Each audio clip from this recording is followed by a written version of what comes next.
Hello everyone, and welcome back to Tales of Vesperia with Chaos Counseling.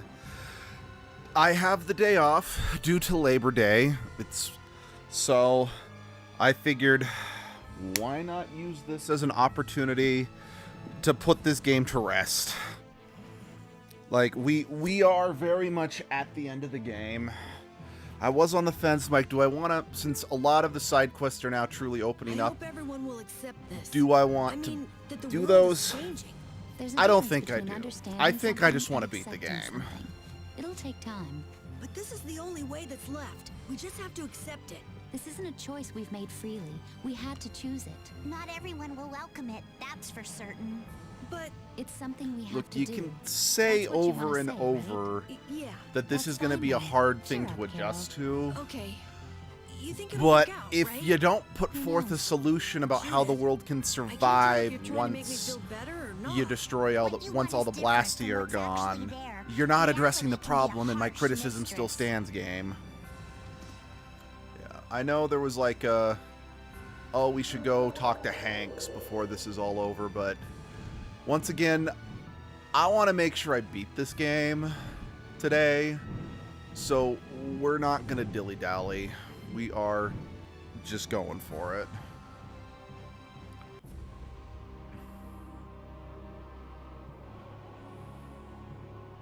So there was no cutscene docking with this place. Damn, this is huge. It really feels like it reaches the sky. And this thing was just sleeping in the ground near Ospio. I can't believe it. Also, all of your friends and your home have been completely obliterated that were in That Ospio. must be a life-absorbing formula expanding around it. It looks that way. This isn't good. It looks like it came together pretty quickly. So there's not much time left. Perfect! People always heave-ho with a deadline looming over them. Yeah, or they panic, freak out, and make mistakes, Patty, speaking from That experience. might be true, but it still puts us in hot water. If it's absorbing life from everyone, that should affect us as well, but...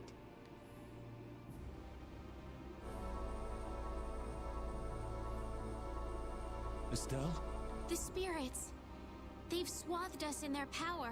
So we should be fine as long as the spirit's power is greater than that formula. Then we just need to run right to the top before that changes. That'll exhaust us before we even face the Autophagos. Can't we just get on Baul and fly up to the top? I doubt it would affect Baul, but we probably couldn't take it. You just don't want to climb up. Of course not. Who do you think I am?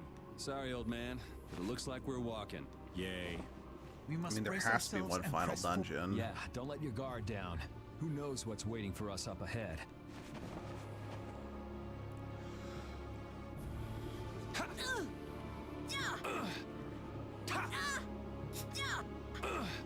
Take that!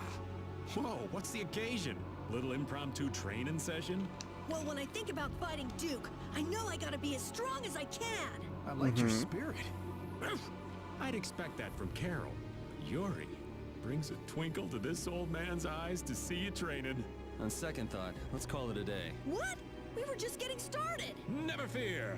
I think I can teach you a thing or two. You can thank me later. You're volunteering to help, Raven? You're gonna jinx him. Now, don't be like that.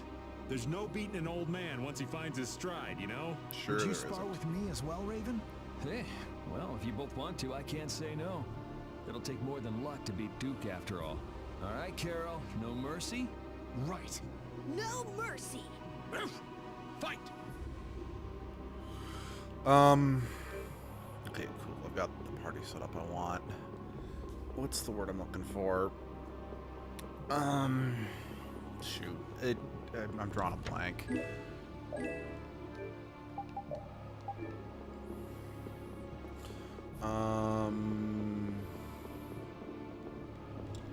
But yeah.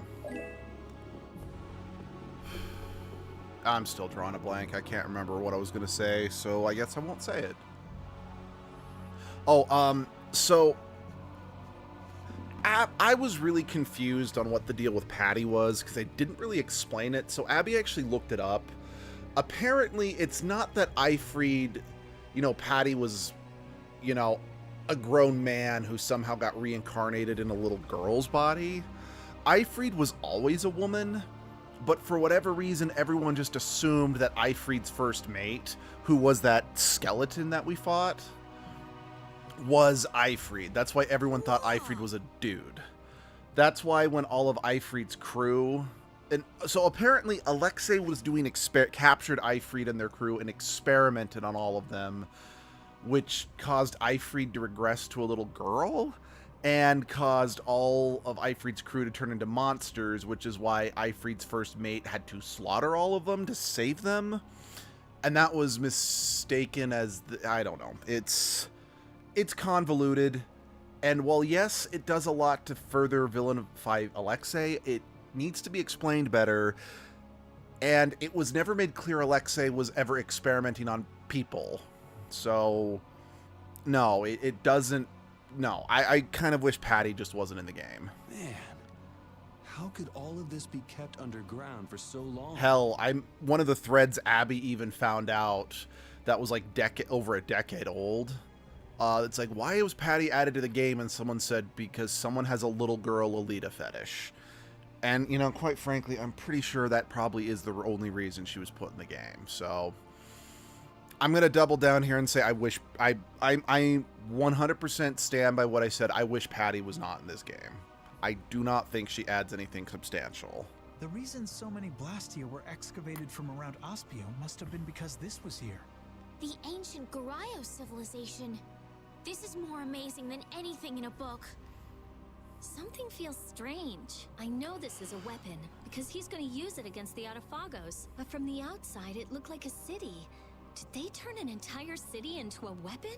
Maybe they had to sacrifice such a huge city so they could stand a chance against the Autophagos. I mean, and plus we know that almost every child of the full moon were sacrificed to seal the Autophagos away. Maybe the people who all lived here were children of the full moon. This place is enormous.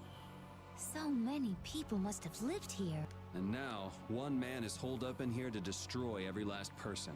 Duke. I'd rather not meet him if we don't have to. Yeah, we're gonna That have to. soldier was already a hero in the Great War. Who knows how much stronger he's gotten since? What are you talking about? We'll just kill the Autophagos before we fight Duke. Then Duke won't have a reason to sacrifice humanity. I hope so. You know, I think another reason why this ending just doesn't work a ton for me. The ancient civilization of Garayos. What must the people have been like who lived in an age that produced buildings like this? Well, I'm no expert on their lives, but I have some ideas from the Blastia we've excavated. Except for the Autophagos, from a Because scientific everything is so perspective, sciencey, civilization was their nearly explanation on how perfect. this is going Their to Blastia would get have rid of given the them power equal Autophagos to just that of the doesn't Antilochea. fully make Oh, sense yeah. to me, because Otherwise, the Antilochea would have wiped it's them so out. technical, It's hard again, to with believe that the people who were garbledy so scared of monsters that would it's lock not themselves easy for a inside of moron barrier like me to could have been comprehend so what the mighty. actual fuck is People got happening, too you know? much power and destroyed what they built in the process. It's not that uncommon. But there's one part of their legacy we're still paying for. Yep. They left behind the Autophagos for folks who came after him to deal with. Maybe they didn't have a choice, but that doesn't make it right. You take responsibility. We'll have to own up to whatever choices we make from now on, too. That's right. If we're gonna make a world without Blastia, we gotta make sure it works. We'll do a proper job with our own hands. Yeah, absolutely. So yeah, something that Abby and I kind of were sitting and discussing is Tales protagonists that have character arcs. And Abby and I kind of realized, as much as we both like the Tales series, because they are technically made for such a young audience, a lot of Tales games protagonists don't have proper character arcs. Like, for example, Lloyd from Tales Symphonia, my favorite fictional character of all time, and will always be my favorite fictional character because of how much he touched my life, doesn't have much of a character arc. His character doesn't necessarily change from the beginning of the game to the end of the game. What changes is his worldly wisdom and realizing just how the world actually works and not everything is black and white. But through his intense optimism, he facilitates character arcs in the rest of the cast, you know? Which, I mean, is not great. it definitely does give off Gary Stu vibes, but it works for a younger audience. But it has made me realize, I think, the reason why no Tales game ever, except for Berseria, is ever going to work for me too well, because the protagonists in almost all the Tales games are not the focus of the emotional journey, if that makes sense. To the very top of Tarkir. Well, no, they are not of the... You're full of vim, Patty. We're gonna need a 'cause, whole like, lot of them to take down that giant Autobot. Lloyd, Just Jude, use it all up before we get there. Soray, And with the Autophobos, Core, we'll be the top of the world. One even without Velvet Blastia. to an extent, nothing don't to really, fear. and especially Yuri, they don't really have character arcs. I'm sure of it. They're very, the way they are at the beginning of the game is very similar to how they are at the end of the game. What changes is just, again, how they view the world. Abilities are bigger than a blue whale. I believe that. So part of the reason why I do kind of have to give some concessions that Tales of the Abyss is much better than I was dunking on it for, is Luke is, the main character of Abyss, Luke, I'm counting on is the one Tales character that inarguably 100% has a character arc, and it's actually done really well. Because, like, you could say, like, oh, other Tales characters have character arc, or Tales protagonists have arcs, but they're a little sloppy. But no, Luke's character arc is good. Oh, well, I'm fucked. So, I think that's another further evidence that, yeah, these games really are made for younger kids, or, you know, young teens, and it's meant to be their first exposure to maybe more in-depth storytelling. But that's part of the reason why a lot of the Tales games that try to be more and try to be more profound frustrate me, because they do it poorly, in my opinion. Because that is part of the reason why I initially didn't like Abyss, because I do feel it does tackle some good things in it, but it's not handled the best. But I'm also realizing now that's not a sin that only Abyss commits. And man, I really wish I could stream Abyss for the channel, just because streaming all these Tales games, you know, looking at having to make myself look at them in a more analytical light, I think it's actually been very helpful to kind of coalesce my feelings about the franchise in general, if you know what I mean. But because Abyss was remade on the 3DS and not a home console, I don't have that ability to do so. And it kind of bums me out. Because the fact of the matter, if I, like, this game, I loathe this game. I have joked, Abby, this is the game that Abby has joked about as basically my ex-wife. I have to concede I gave it too much shit. I still stand by that. I don't think it's very good, and the amount of praise it gets is undeserved. But it's not bad. Like, I can say beyond any shadow of a doubt, I was too harsh on this game. At least as a whole. Like I said, I stand by that some of my criticisms I still feel are pretty valid. But not all of them were. And it, like I said, it really just makes me wish I could stream Abyss, because I kind of want to give it another shot too. This enemy doesn't Yes, look so I know I nice. could play through it again on my own, but like I said, streaming it for you guys and being able to kind of hear your guys' thoughts on the matter, plus while I'm streaming it, I have to be kind of laser focused on the game, whereas if I'm playing it casually, I usually like play YouTube videos on the side, just do something else just to, I don't know, because I need noise from every, I don't know. I think it's just because I have such limited time that I want to, you know, play games, but also watch shows, because I don't have time for both, so I'll just do them both at once, which admittedly does mean I don't appreciate both as much as I could have. But I digress. Hell, I think that is part of the reason why so few games touch me as much as an adult as they did as a kid, because as a kid, you know, before we had smartphones, so I could watch YouTube on my phone, or Netflix on my phone. And our GameCube was tucked away in the corner, you know, bedroom, and we weren't allowed to play it in the living room because it's like, hey, we got a little TV set up here for you to play games, so you don't get in the way of me watching TV, which is fair. Yeah, that was the only thing I was able to focus on, so I took it in a lot more naturally, because that was the only thing I was focused on. This enemy doesn't look so nice. We must be cautious. Yeah, I know I might potentially like burn through a lot of my resources, but I don't want to run away from the fights as much this time because I may be a little underleveled because I did, yeah, I was trying to just get to the point, if you know what I mean. But, oh dear. No, run, escape, get out of here.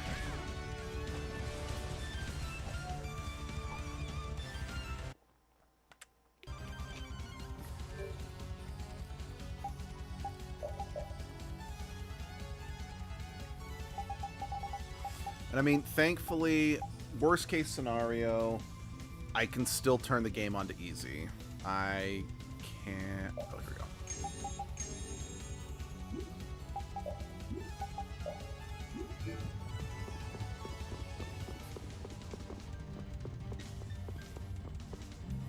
we go. I admit, I probably ran away from too many fights throughout the course of the game because I was trying to get, you know, if I put a word, get on with it, and that might bite me in the ass here. But like I said, this Tales game, like hell, like you've probably all been witnessing throughout, this Tales game is pretty brutal, comparatively speaking.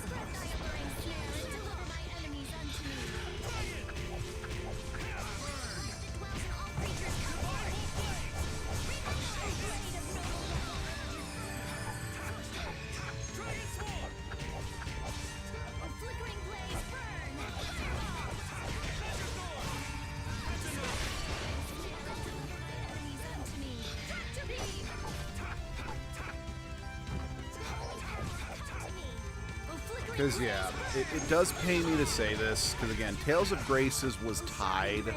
I mean, heck, it was tied for my second favorite Tales game for years, until I played Berseria, and while I still always like Graces better than this by a long shot, and to be clear, Graces will always be pretty high in terms of games I like, because I do still like the game, even if I realize it's flawed. But I do have to concede this game is much better than Graces. I mean, at least objectively, you know? Because I do think a lot of people just seem to be like, oh, they mistake things that they like with quality. Like, they try to put themselves, like, their thoughts and opinions as, like, a definitive grading scale. Like, just as an example, I was talking, like, one of my former coworkers who sadly lost his job, he was constantly going on and on about how, oh yeah, the Fast and the Furious movies were really great films up until a certain point, and then they got bad. I'm like, no, the Fast and the Furious movies were always bad. Like, they are not good movies. They're fun little adrenaline pumpers and definitely have some impressive stunts, but the films themselves were always bad.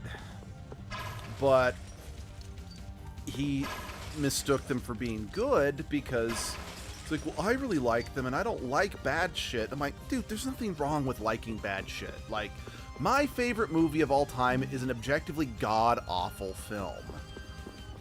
But admittedly, it's an intentionally god-awful film. Because it's just trying to be dumb. It's not trying to be good. That's the charm. They know it's stupid, and that's the point. Now, obviously, the Fast and the Furious movies didn't know or didn't want to be stupid, but they're not high art. And people need to realize there is a difference between, you know, liking something and something actually being of quality. So I've always, well, not always, but in the last, 8 to 10 years, I have tried to look at things like, okay, what are my top 10 best, like just as an example, what are the top 10 best movies I've ever seen? And I actually had a really hard time, so I kind of abandoned that list, at least with films. And what are my top 10 favorite films? Like, just films I like watching, Because there's a difference. Because, like, again, The sign of victory. I can agree Citizen Kane is probably one of the best made films of all time. And it deserves all the accolades it gets. I actually kind of hate Citizen Kane. I watched it once. I hated the main character. I thought the film was pretty dull. And I just did not have fun while watching it. But at the same time, that's just because I don't care as much about the little nuances that go into it. Because if you've never seen Citizen Kane, it's considered the best film of all time because of the way it tells its story. The filmmaking techniques that go into it, the visual storytelling that's happening in the movie, like there's so many iconic images in it. It deserves the accolades it gets. It's just, if you only watch movies to be entertained and not to appreciate the artistry, you're not going to get much out of it. I mean, especially me. I went to school for film and theater. I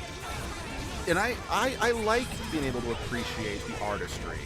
And even I have a hard time with that movie.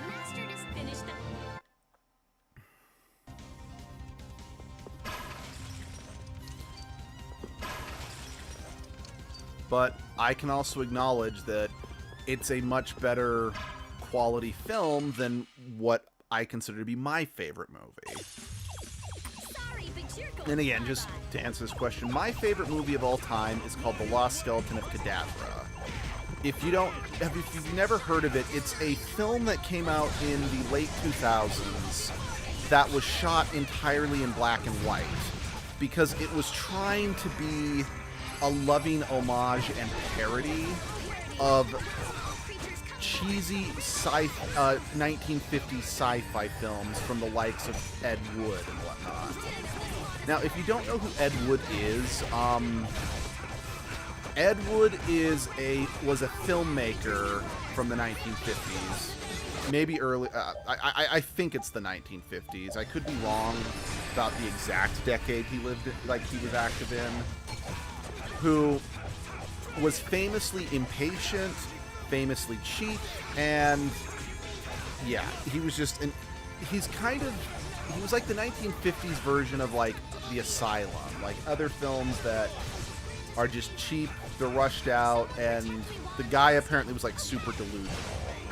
In fact, he was so infamous / famous, a dramatized biopic was made about him starring Johnny Depp.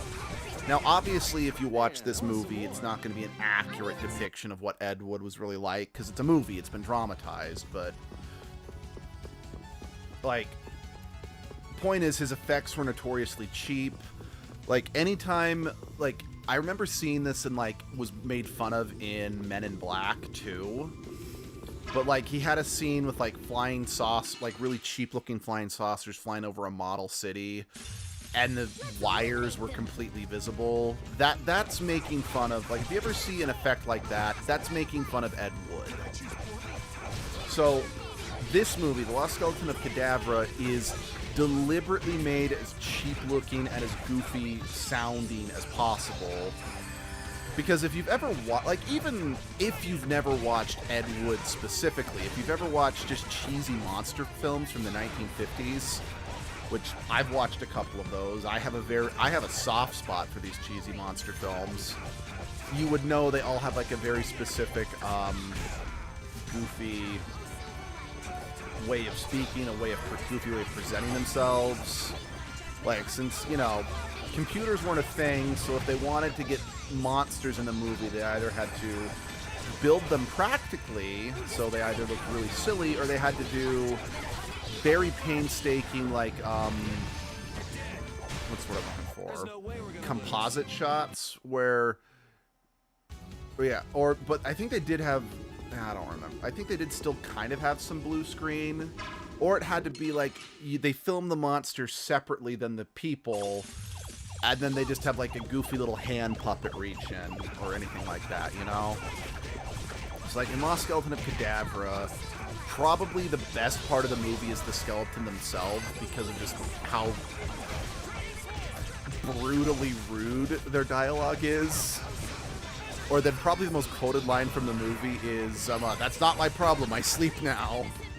And just any time the skeleton's like, okay, it's going back to bed, it's just like, I sleep now. Like, yeah, that is just, I know it doesn't sound like it's funny, but trust me, if you're watching the movie, just the way the line is delivered, it slays me.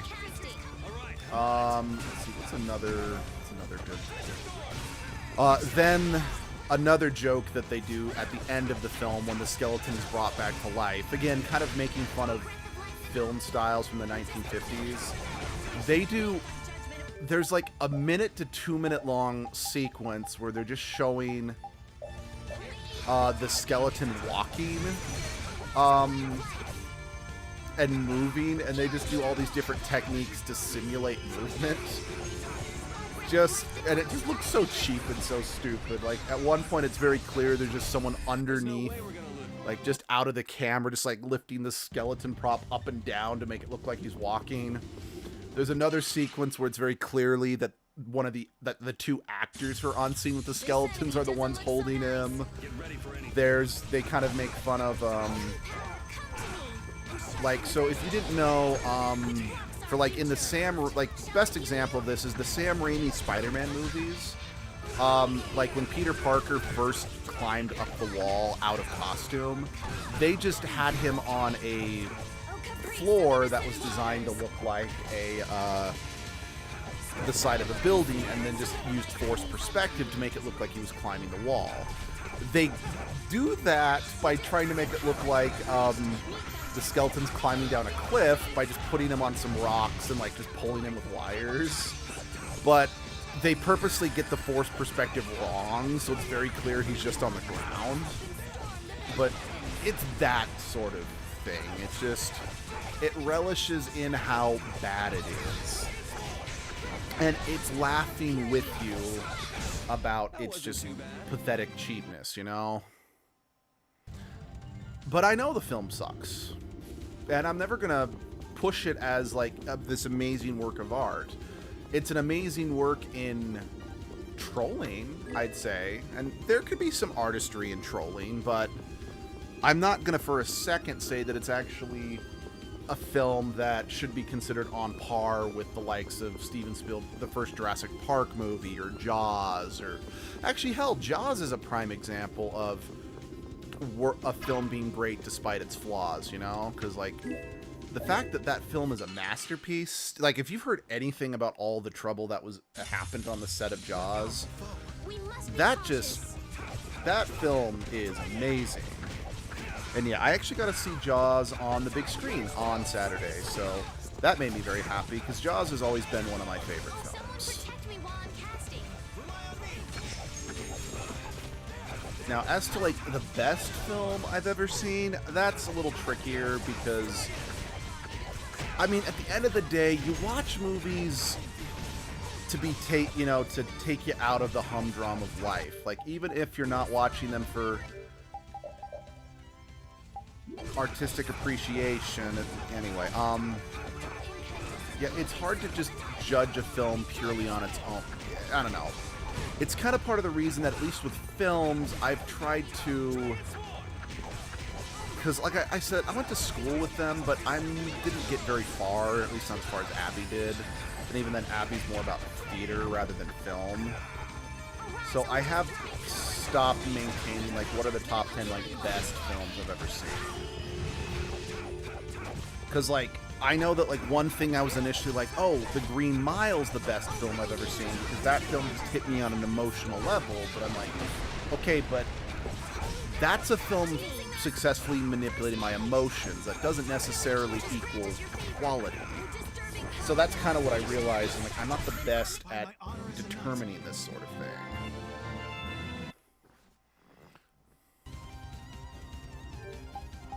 I keep forgetting to cook. That's why I'm burning through the gels so quickly, as I keep forgetting to cook to restore our TP in between fights.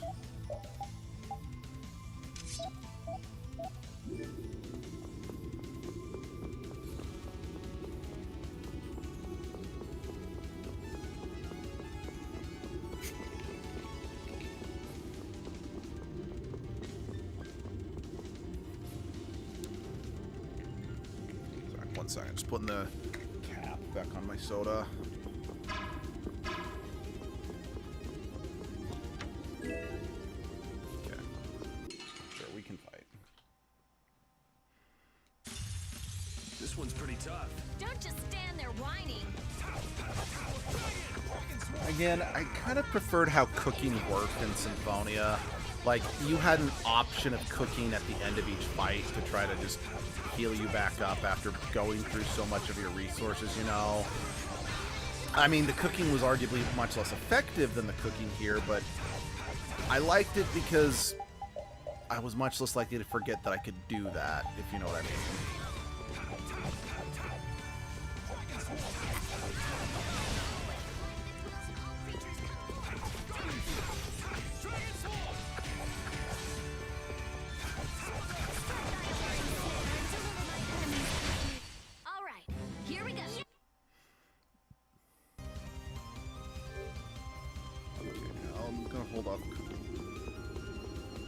I don't know. I guess at the end of the day, I'm just the knobhead who's not properly taking advantage of all the assets the game is providing me with. So that's more of a me problem than the game's problem. I just kind of hope there's like a vending machine like there was in some Tales games to let me restock items for the actual final boss. This enemy doesn't look so nice. We must be cautious. No good.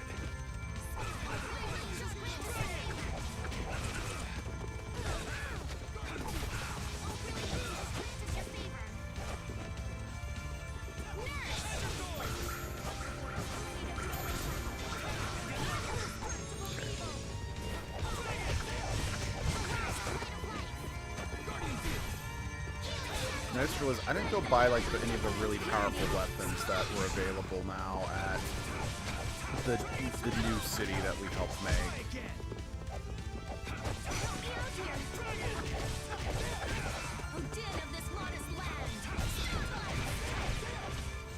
Yeah, because I know initially I was thinking, oh, maybe I should save up my money so I can do the hot screen side quest, but I changed my mind. But I mean, like I said, clearly I'm like, no, I just want to beat the game. So it's like I could have used my money to buy those. Oh well. Holy power, come to me. First aid. Sacrifice my body to crush my enemies.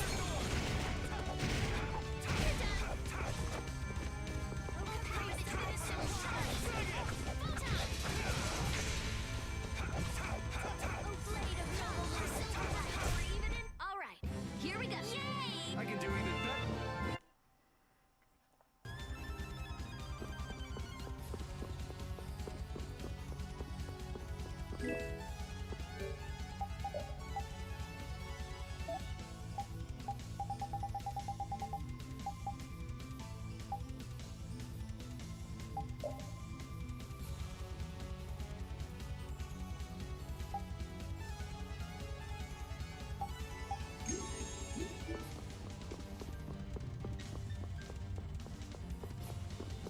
I will say, I do think this final dungeon is decently pretty, at least in these city side, at least in like when we're in this city area. I think it's very pretty and nice to look at.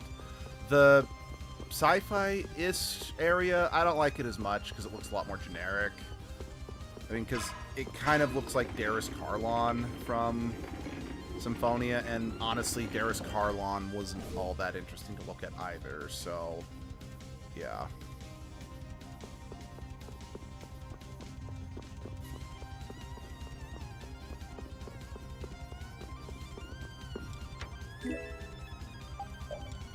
That I'll put back just in case I do need to come back and refill.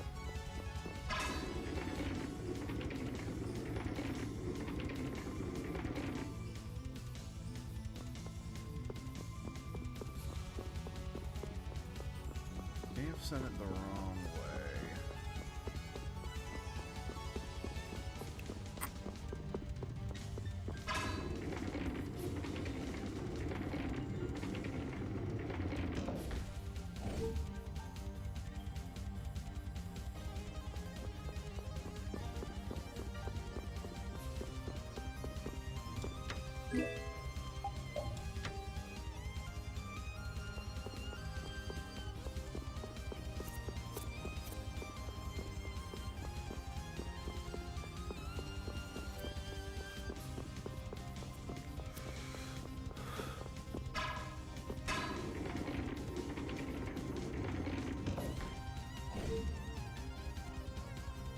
One more ball.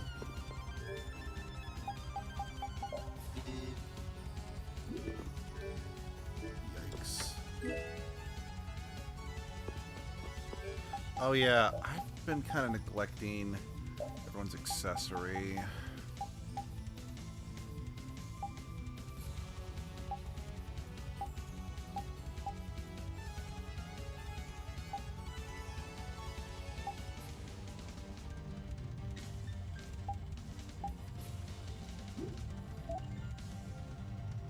Yeah, let's... I know why I had you equip that, since I wanted to get extra grade, but at this point, I think it's best if we...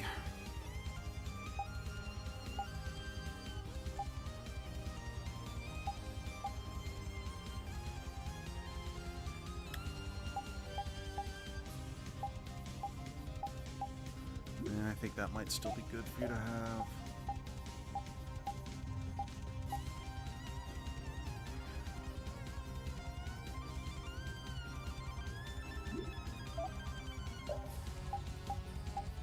Sorry, my brain, I don't think registered what that actually said.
Alright, need to find that last sphere.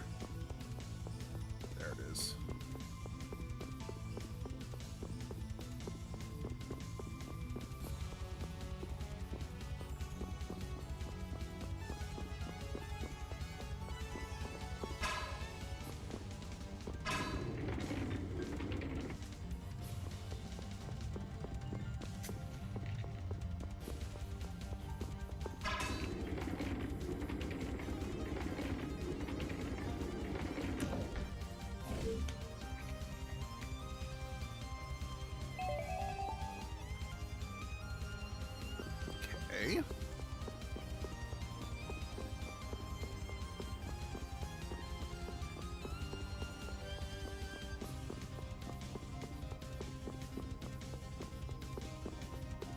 Okay. Hold on. I didn't go look at this portal thing on the other side. So what? Can I use these, or are these? No, these are still locked. Okay.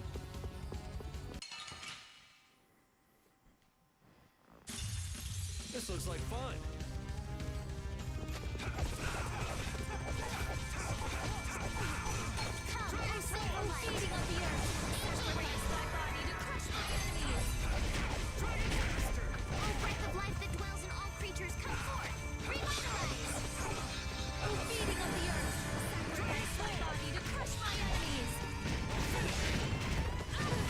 Flynn's already down for the count.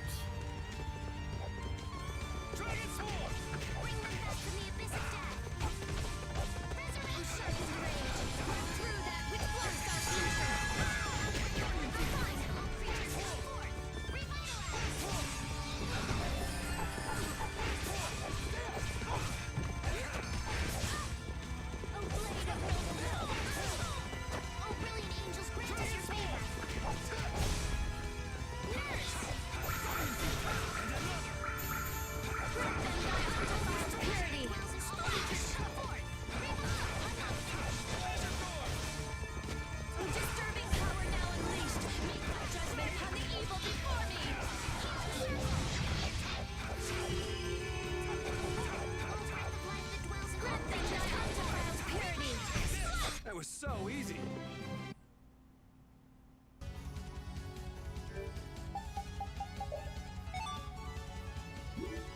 Good. That actually worked this time.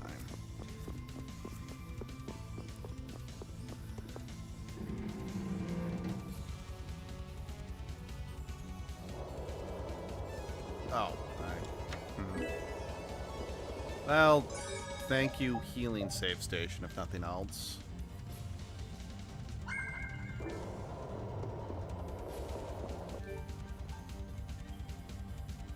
Sorry, I thought I got a notification. I did not.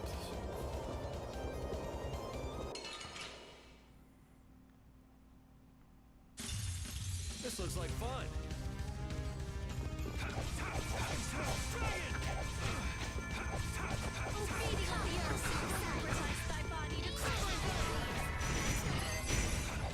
You know, anytime I see the move Ground Dasher show up in a Tales game, I honestly can't help but hear Gnome from Tales Symphonia going, Ground Dasher! Because he just had a very distinct way of saying it when you fought him in Symphonia.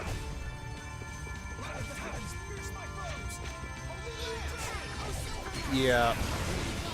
Also, again, speaking of the spirits, I think I can safely say that this game does have the best design for the spirits as a whole. Again, I still prefer Ifrit's design in Zelia, and Undine's design in Zelia is pretty awesome too, but in terms of like just all of the spirits, they all collect. This is the best design for Gnome. This is the best design for Sylph. Like I said, Ifrit and Undine I do think look a little better in Zelia, but I really do not like Gnome or Sylph's design for... Okay, I mean, Gnome's is fine. I don't think it's great, but it's fine. But I do not like Sylph's design in Zelia at all. I think it looks awful. So this game, and I mean, yes, this game only has 4 spirits versus Symphonia that has like 13. Let's eliminate them. Or 11, something like that. So just the fact that this game has, so just numerically speaking, this game has, because like all of the designs in this game are great, even if they're not my favorite.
swift and certain.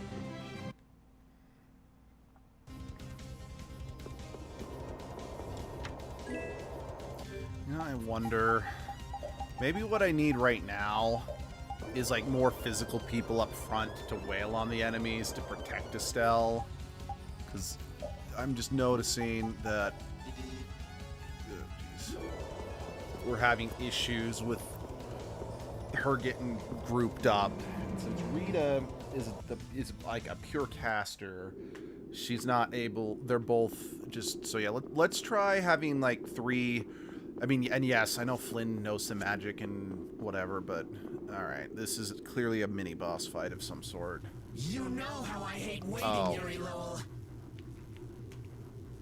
Right. You. And where do you think you're going with me right here? You! You're alive. Don't you ever die? Unfortunately, he doesn't die soon enough. Climbed all the way up here just for us? How sweet. I had You actually must be successfully exhausted. blocked this guy from my memory. Never quit. How many times do I have to tell you? I don't want anything to do with you. I hate You're this trying to save the character. world? Oh, the world will go bye-bye if you don't hurry? Is that it? If you know that much, then don't get in our way. Oh, no, no, no, no! That's what gives it so much meaning! What's this guy talking about? Look! There's a seal further on. If you want to get by, you have to take this arm from my body. You Yay. can't be serious. You bastard! Yuri! If you want to save the world, then you have to go through me! Why? Why are you doing something so meaningless? I've been asking that since the beginning of the game. Meaningless? Meaningless? Yeah, it's Oh, meaningless. but it does mean something. This way, you'll fight with everything you've got. Soggy, I never thought you were this crazy. You didn't? Fine. Let's finish this. At what point, at any point in this entire goddamn stupid game, did you ever have any inclination that this guy wasn't anything other than just a one-note crazy guy stereotype? I hate him so much.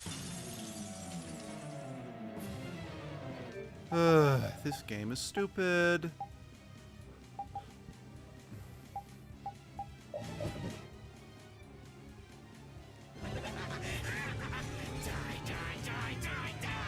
Just drop it already. I will hunt you down until you're dead. You're dying first. Yeah, keep talking while you still can. And you shut up. Yeah. Come on, give me everything you got. We finish this now. I'll blow you away. First aid. Just practice your fever. Distraction. Yes.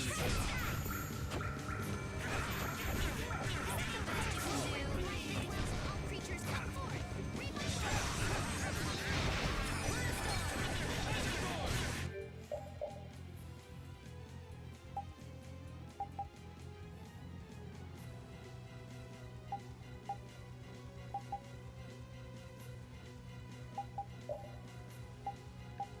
Sorry, what was...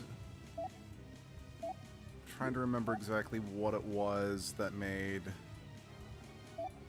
this art something that can trigger...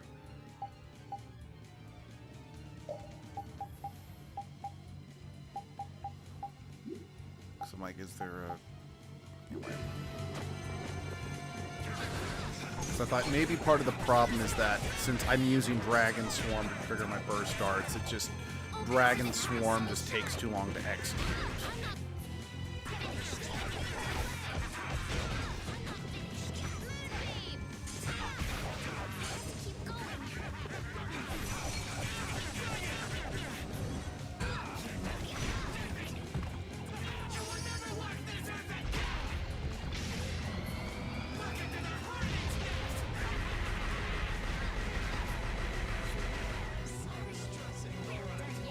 Not good.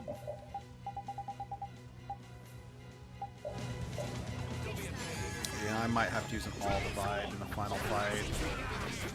If, like, I'm having this much trouble with both just the generic monsters in the dungeon and this mini-boss. Yeah, I'm probably gonna definitely have to. Well, it's the end of the game. I may as.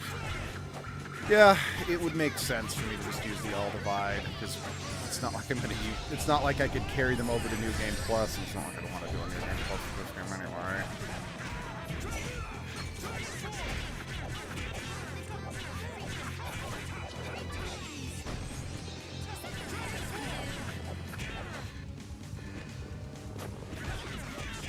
Well, that's like part of me does want to play it again, but with the Japanese audio, just to see if it is any better, you know? But we'll see. If I do that, what I'm probably going to do is that I'm going to beat the game file that Abby and I were playing that we never finished because we almost finished the game. We were just a couple hours away from the end. And do New Game Plus on that, since we unlocked way more stuff on that file. Oh, I didn't even realize he was an over limit. This could end poorly just because of that.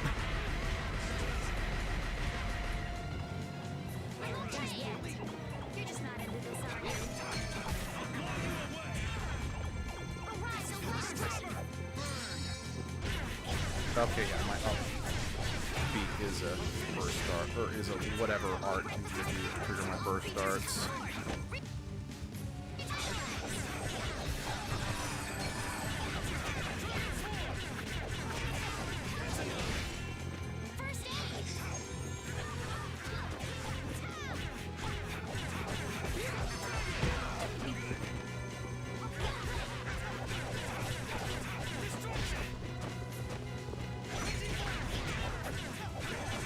Oh, hey, Muffin. Sorry, I apologize if I didn't see you there. How you doing? He throws a million bananas. Ugh. Yeah, I just need to throw a million bananas at this guy and let him choke on it.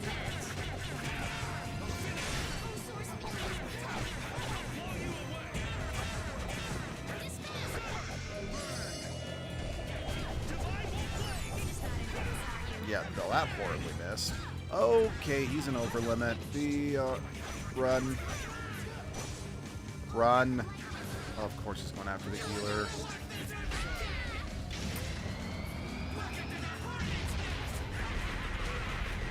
Oh, there's like no dodging it. I'm good. How are you guys? And of course he took the healer out.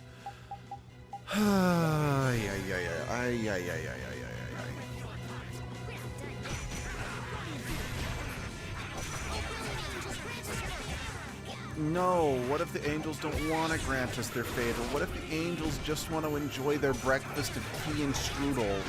But yeah, I'm doing pretty good. Is everyone here? Oh, hey, Muffin. Let's see, I'm doing all right. Still feel sick, but I'm getting better. But I'll start in school soon. Oh, it's good. I was a bit late that my school records were done wrong. Oh, man. Ow, that stinks.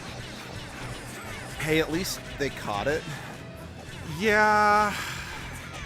I know this looks fun. And in many respects, this game is fun. But this game is not very good. Like, I really do not recommend this game.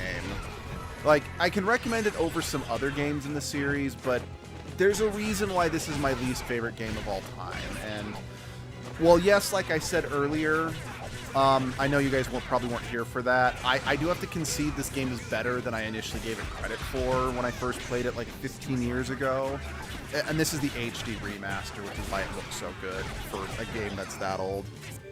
Tales game makes sense. Oh, yeah. But if you've never played a Tales game and are interested, I would actually... So, they just announced they're going to be remaking Tales of Xillia. That's a much better entry-level Tales game than this one. Let's see. This game is good in mechanics, but story is dookie, from my understanding of your opinion. Yes. Like, I will... Let's see. This game is good in mechanics, but story... Oh, wait, I just read that one. Yes. Like, to be clear...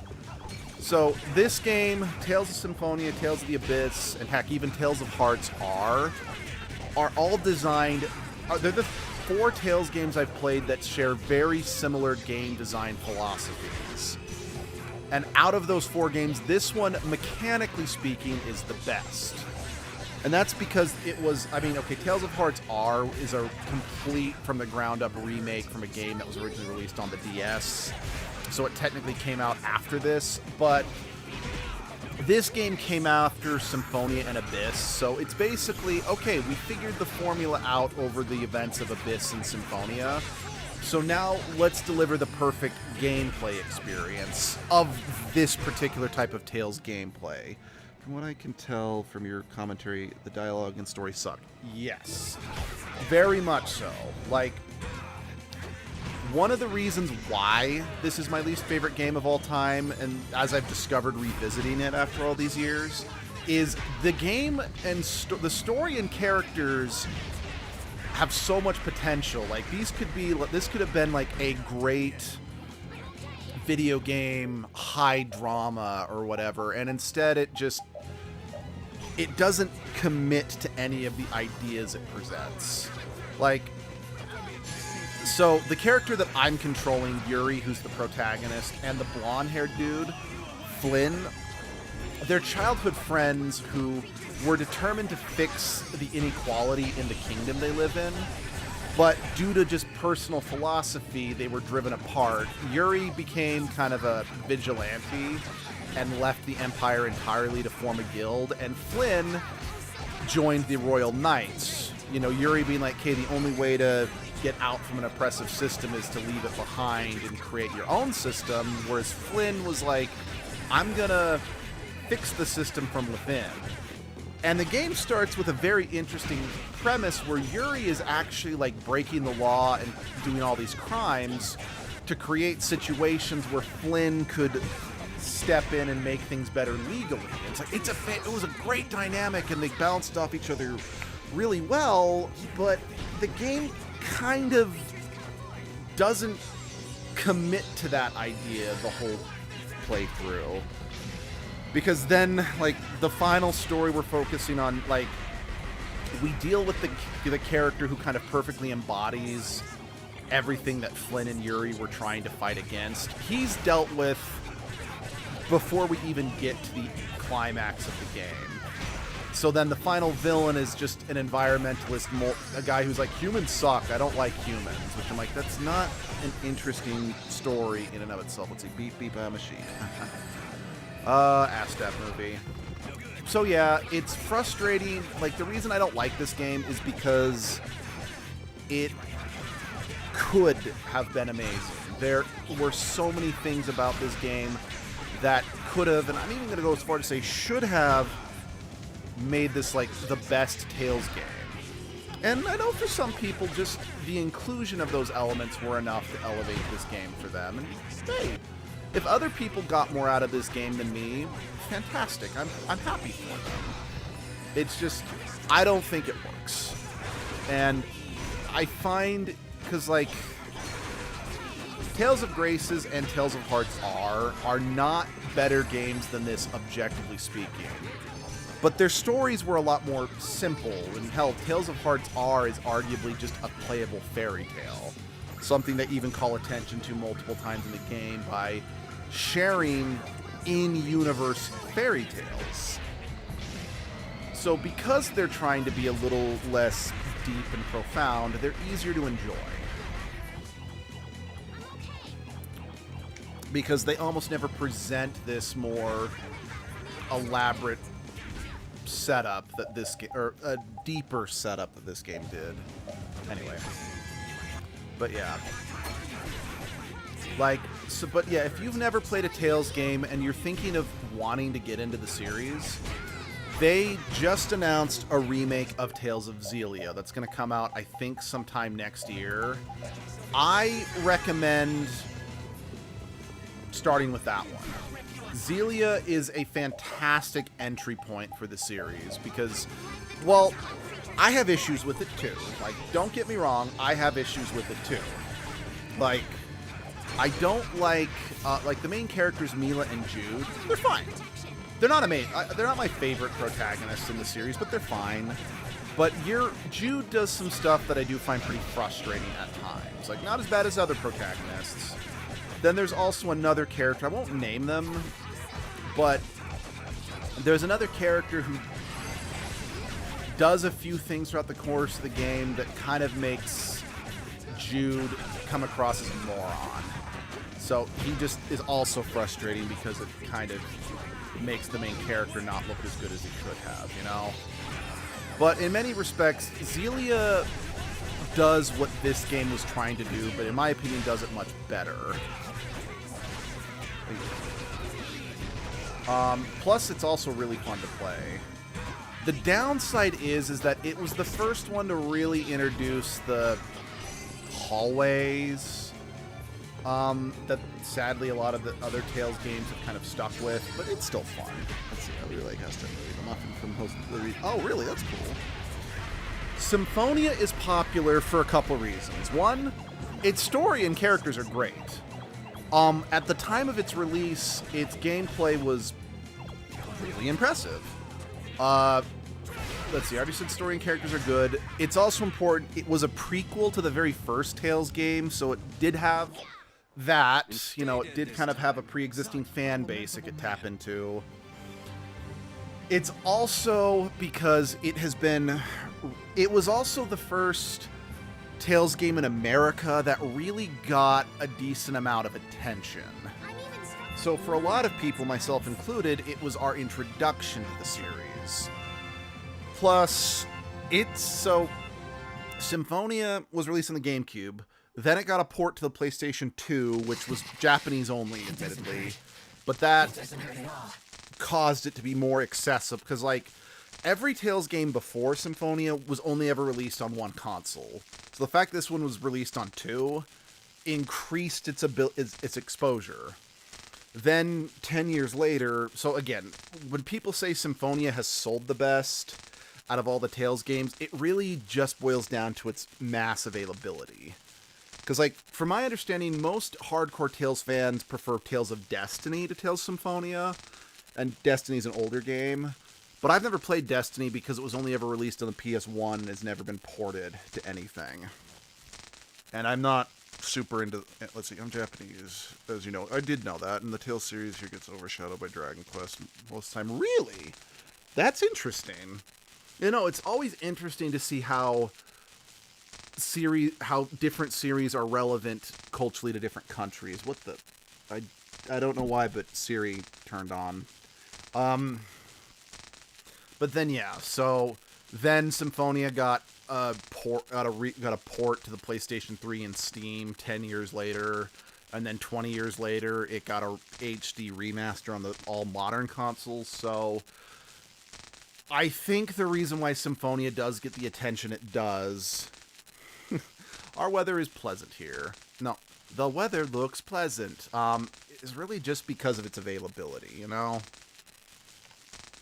And because, kind of like Final Fantasy VII was the first Final Fantasy game that really captured the imagination of America, because everyone knows America is the only country that matters. Fuck you, I'm an American, and fuck you, America.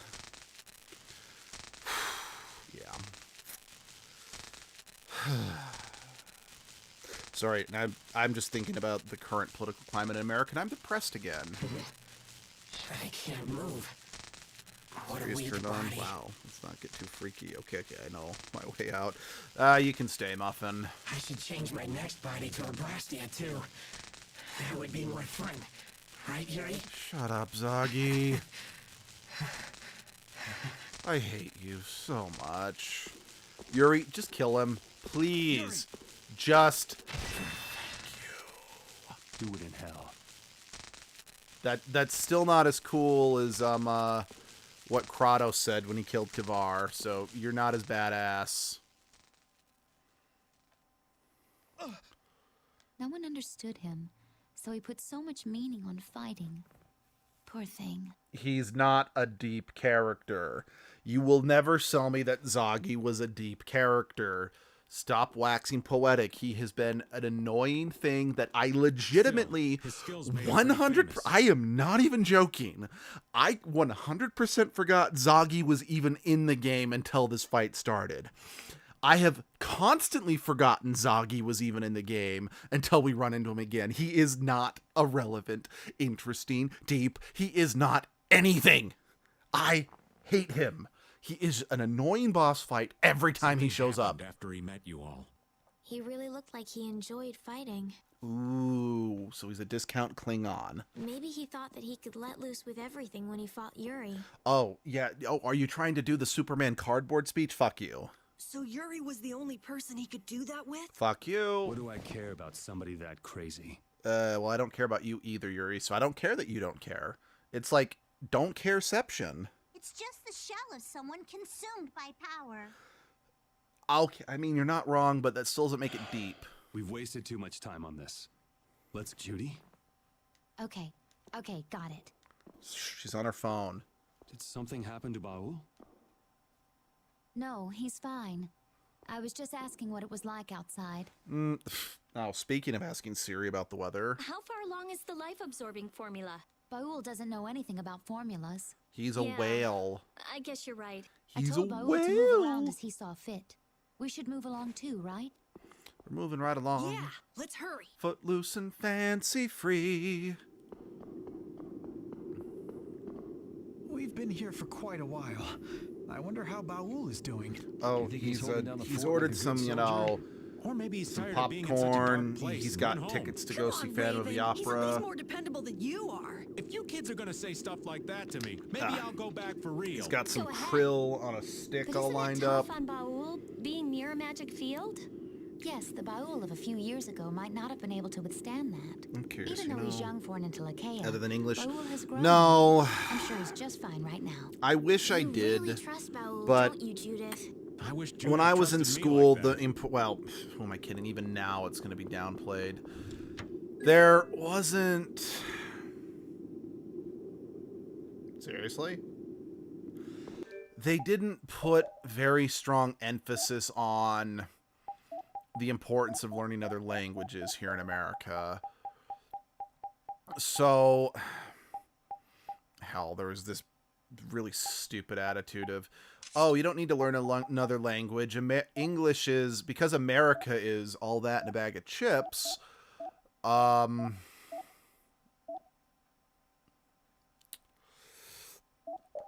everyone else should learn, we'll just learn English for you. We'll just learn English so you don't have to learn anything else. I mean, that's not literally what was said, but we all knew that's what they meant. So, no, I never learned another language when I'm young. And I know that, yes, I definitely have time to learn now. But, like so many other things, it would have been a lot easier to learn when I was young and my brain wasn't so occupied, you know? That's another thing I really hate about America, is that we've been so obsessed with ourselves for so long. Like, we haven't even noticed how awful our education system, our government is, etc. That just really reinforce this idea of nothing matters but us. So, yeah.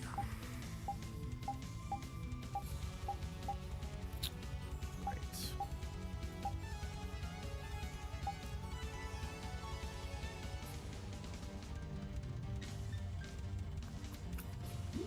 Okay, I'm trying to I know that Calabog, like, that's a maybe name's the wrong word, but I've heard that as like a weapon or maybe an enemy type in other fantasy games. I'm like, what's that? Zagi was hopeless.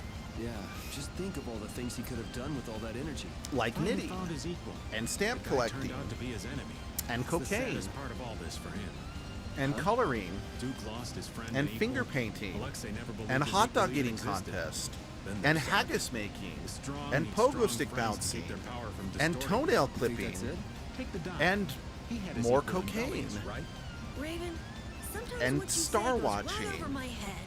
What? and brushing their Making teeth fun of my elegant and poetic learning the comments. last names of every McDonald's employee and catching them all. And becoming the very best, like no one ever was. Or becoming a ninja. Or more cocaine. Or becoming a ninja empowered by cocaine.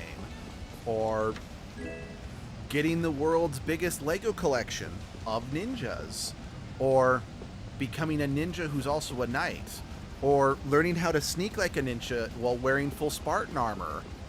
Or trying all 31 flavors at Baskin-Robbins. Or learning other languages. Or I think I'm done now.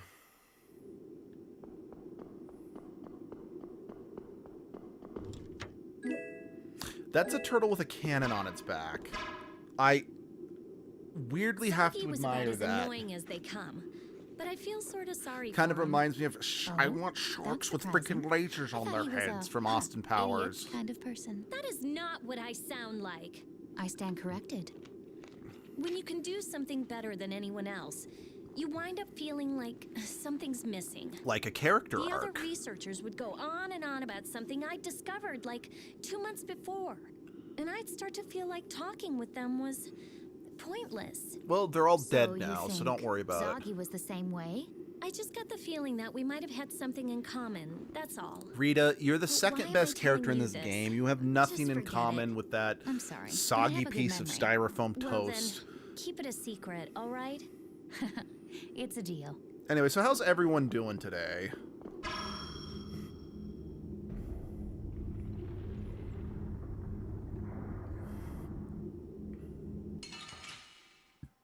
Okay, we gotta fight Catapult Turtle. I have been trained by knights. Actually, second thought, let's run. I forgot to cook after that fight with Zoggy, so I want to cook real quick. There we go. Let's see, I had 3 languages to choose from to learn: Spanish, French, and German. I chose German in 7th grade. In my new school, they didn't have German teachers. I had to pick Spanish because French is very hard. Okay. Yeah, when I went to college, there were two... Well, there were 2 generals programs I could go through. One of the programs that one of the paths I could have taken required another language, and they offered Spanish and Italian. And I was going to be like, oh, Italian sounds fun, because I didn't know anyone who spoke Italian, so I wanted to do that. Which in hindsight, I'm like, oh, that would have just meant I would have had no one to practice with. But the classes, so I got, my first year of college, I got a scholarship that required me to take certain courses. I didn't keep the scholarship after the first year, sadly. But the courses I was required to take did not allow me to take or do the general's path that would have allowed me to learn Italian, so I ended up going the other route that required way more science classes, but which kind of stunk because the science program at the college I went to was awful. Like, I'm not even joking when I say that, like, most of my science teachers were not science teachers. They were math teachers or English teachers who agreed to show up and read PowerPoint presentations so they could get a slight bump to their paycheck. That will suffice. Which, given how badly America pays its teachers, I can't blame them for needing the extra money. But I'm like, well, fuck the American education system, because frankly, teachers should be paid. For a country to truly become great, and it, you know, unlike what a certain person who thinks he's the president is saying about making America great, I'm like, America is made great by its people, dumbass. And people can't be great if they're not educational. What that man who thinks he's the president is saying, it's like, I want to make America dumb so they're easy to manipulate. And it's working. I don't want to say much without knowing stuff, but from what I know, American education system is not good. It's awful. Like, for the past 30 plus years, like, it has become less about teaching and more about standardizing everything so it can be like, oh, look, according to the statistics, our kids, like, our school is doing well, you know? It's about beating into our brains how to regurgitate information, not about us learning and understanding and figuring things out, you know? And again, I'm really starting to wonder, like, I'm not much of a conspiracy theorist, but given what's happening in America right now, I'm like, has this all been planned to make America stupid so we're not able to think for ourselves and just regurgitate what we've heard? Because, especially here locally, so I live in the state of Utah. There's a really god-awful radio station that unfortunately I know a lot of stupid people listen to. I'm glad we won. That basically just spouts lies and nonsense. That's just right-wing propaganda. Just everyone eats it up hook, line, and sinker because it's like, oh, well, we've been conditioned to think that we just parrot what we've been taught. We don't actually stop to think about it for ourselves.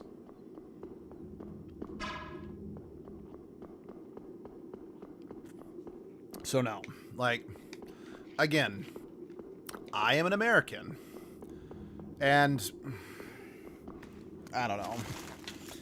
I'm not necessarily... Did people really live in this place? I don't know where we're It's supposed to hard, go because next. It's like the place it's is not made that to I don't confuse us. enjoy... It was I didn't... probably built I don't according to a enjoy plan being at an first. American. I'm After just all very sorts of ashamed little to be an improvements, American it right ended up now. being the And tangled city that it is. Isn't it strange that The such level an advanced of- civilization would have such haphazard planning? let's Maybe change the they topic. Were so advanced that the plans couldn't keep up with the rate of progress. I'm so It could exhausted be when that it comes to our technology, country even at a the few moment, years old, because became obsolete. everyone So is plans were acting like a constantly self-important changed. There's no douchebag. use making guesses about what happened to a And lost we need a civilization. harsh wake-up Let's keep call going. before You're everything not falls interested in apart. figuring out how Because that lost civilization kept from I gotta be getting honest, I don't lost? think we're We men going. will make a path. I think our country is literally Oh, going to please. collapse in on So go itself, ahead, lead the and way. at this rate, and I don't think there's anything I can do about it. And I've been trying. I've been to protests. I've, been trying to share real news on social media, and I'm just tired. Seem fair. I'm so tired about it. Come, oh Silverlight. Angel Ring. Yeah, I was really hoping I'd have this game done by now. Jeez, I've been going for 2 hours. Because I was really hoping it'd just be a quick, let's spend an hour, beat the game, then maybe we could start the next game. But yeah, I kind of forgot just... I get it, it's a JRPG, you want the dungeons to be long, but as I've said, and I even called Symphonia out for this, like, this is not just a Vesperia problem. I want to be very clear about that. But a lot of Tales games dungeons just seem padded for the sake of it, if you know what I mean. Again, especially, like, Symphonia, I've said this before, the Angel City, that's my least favorite. That might be my least... That's one of my least favorite dungeons in the whole Tales franchise because of how padded it feels. These cups are pretty cool, though. Fucking sugary, though. Especially the small M&M ones. Oh, yeah, Reese's... Oh, it's kind of funny. So... Was I a little hard on? I gotta see Jaws on the big screen on Saturday to celebrate its 50th anniversary. And because we watched that, we were just, me and my parents and my sibling, we were talking about Steven Spielberg's filmography. And we were joking about the funny story about Reese's Pieces and E.T. For those who are not familiar, in the movie E.T., the main character, Elliot, uses Reese's Pieces as a way of luring E.T. into his barn, or, lure him back to where he's at. And after that movie came out, the sales for Reese's Pieces skyrocketed because of the exposure in the film. Well, the funny thing is E.T. wanted to use M&Ms in the movie. Jaws' 50th anniversary is this year. Dang, my mom is 2 years older. Yep. Yep. Yeah, it's 50 years old this year, and so yeah, it was re-released on the big screen for a very limited run, at least in the area. I don't know if it was released. I mean, I'm assuming it was released nationwide, because Jaws is one of the most important films in cinema history for a number of reasons, but you never know. Anyway, words. But yeah, they wanted to use M&Ms originally, but M&M said no for whatever reason. So then after they used Reese's Pieces instead, you know, M&M was like kicking themselves because it's like, shit, we should have let Spielberg use M&Ms in the movie because they missed out on so much exposure and so much, you know, business because of that. And it's just, it's kind of funny. Okay, I just figured I wouldn't be able to turn those off and on again. Once they're on, they're on. That is fine.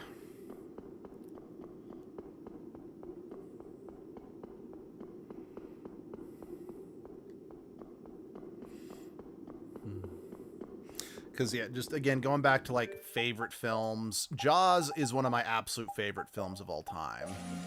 But I also can say that Jaws is one of the best films of all time, especially because of how, like, again, if you are not familiar with all of the technical problems the Jaws film face, you should look it up, because there's interviews just talking about everything that went wrong, and it is so fascinating.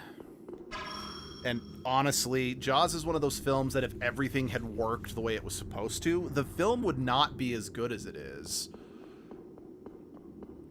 As like, just as an example, the shark animatronic was constantly malfunctioning and never working the way it was supposed to. God damn it. So they actually had to find ways to shoot the movie without the shark on screen. And because of that fact, the movie ends up kind of being a perfect example of what you don't see is much scarier than what you do see. But again, had the animatronic worked as intended and we were able to see it the entire film, the film wouldn't be as good. Because, again, the animatronic shark looks fake as shit. Like, the few times you see it, it's very clearly an animatronic, but that's okay. But the fact that you don't see it at all in the opening kill and all you see is just the actress, you know, screaming, your brain fills in what's underneath, you know, what's down there, and it's way creepier and way eerier. But yeah, I love that film. And I was actually really happy that I finally got to see it in the big screen. I find it really cool how the fight scene starts. It kind of feels unique with the scene breaking. Yeah, that's something that a lot of people, myself included, really don't like about every port of Tales of Symphonia after the original. Because in the original Tales of Symphonia on the GameCube, that's how combat starts too. It's like the screen breaks. But every port of Tales of Symphonia after the original got rid of that for I'm not sure what reason. Because it's a great visual effect, and it looks good.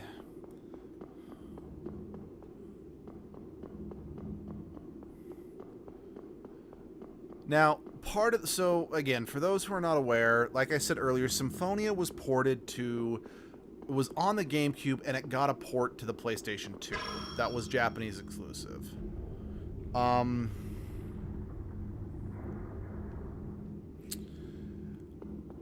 To my understanding, so like the GameCube, PlayStation 2, Xbox era was a unique era in gaming because it was one of the only eras where like the three main competing consoles, at least here in America, I don't know if that was true worldwide, all had processing power that were comparable to one another. Not the same, but comparable.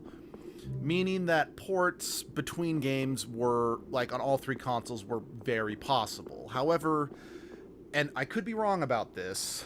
Those stairs.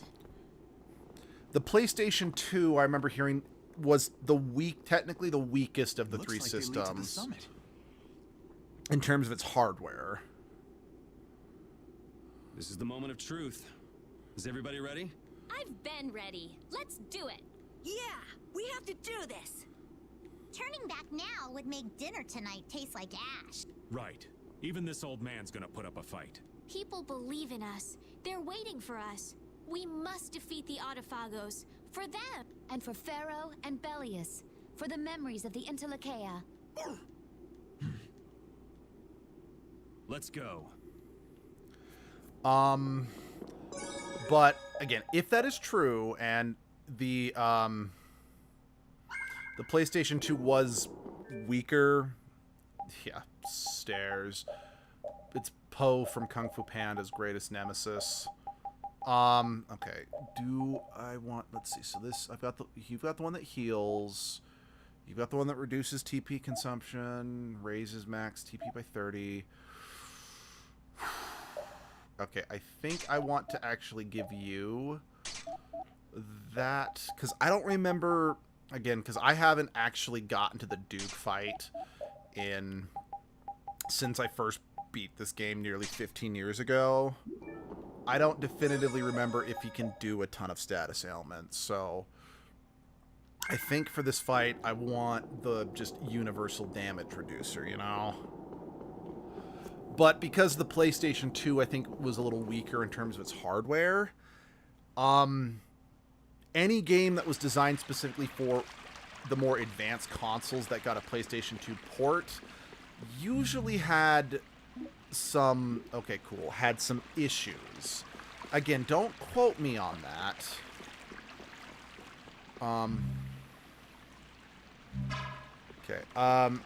I'm sorry, we'll fight any kind of bad guy if I need to save the world by fighting guy that's not the 10,000 stairs I'm good. The world can end. I'm done. Good night. Okay. I want to check something real quick. Because if I can get all the way back, if I can leave quickly and restock my items before the final boss fight, I think I need to. Okay. Uh-oh. Nope. We're running. So I think because since Symphonia was designed with the GameCube processing power, I think because of that, the port to PlayStation 2 resulted in a game that just didn't run as well. And unfortunately, because the PlayStation 2 version also added a bunch of new and quote-unquote exciting content, all future ports of Tales of Symphonia were based on that one. Which means, sadly, that all future versions of Symphonia were released with performance issues. Which is why I'm like, can we please, instead of just porting Symphonia wholesale to a new generation or whatever, can we just get new... Can you just do what they did with Final Fantasy VII and just remake the game from the ground up? Just everything new, you know? New assets, update. Again, I know that doing what they did with Final Fantasy VII is controversial because it's like, we wanted you to remake the game as it was so we could relive the magic of playing it for the first time, you know? And by remaking it with all these improved graphics or whatnot, it's like, it's not the game that people knew and loved, you know? So, again, I get it. I get that doing that is a bit controversial, but sometimes it's like, again, since what made Symphonia great was its story and characters, not necessarily its gameplay or its presentation. I mean, its presentation's still charming as hell, but I'm biased because I grew up with it. But I want to recommend Tales of Symphonia to more people because the game, story, and characters are that charming. But I can't because the version that's available to a modern audience is the buggier version that has frame rate issues. Because, like, if you guys watched my live stream of Tales of Symphonia Remastered on the Switch, you would know, oh my god, that first dungeon in the fire temple, the frame rate dropped till 10. And that was like the entire, at least I assume it's 10. I don't actually know frame rate. I don't know how to recognize frame rate super well, you know? But it tanked. Like, it got so bad. And it's like, why? It shouldn't be like this because Symphonia ran like a dream with very few instances of frame rate drop on the original GameCube version. Because I remember when it was initially ported to Steam. Sorry, I'm going to hit the save station again, just to, in case I lose, I'm now saved with all of my items that I've restocked, you know? Okay. We're going to take a quick 5-minute break because I need to use the bathroom because Tales' final boss fights are long. And I want to make sure that I can just sit and get through it, okay? So give me about 5 minutes. I'll be right back, okay? Be right back.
Okay, we're back.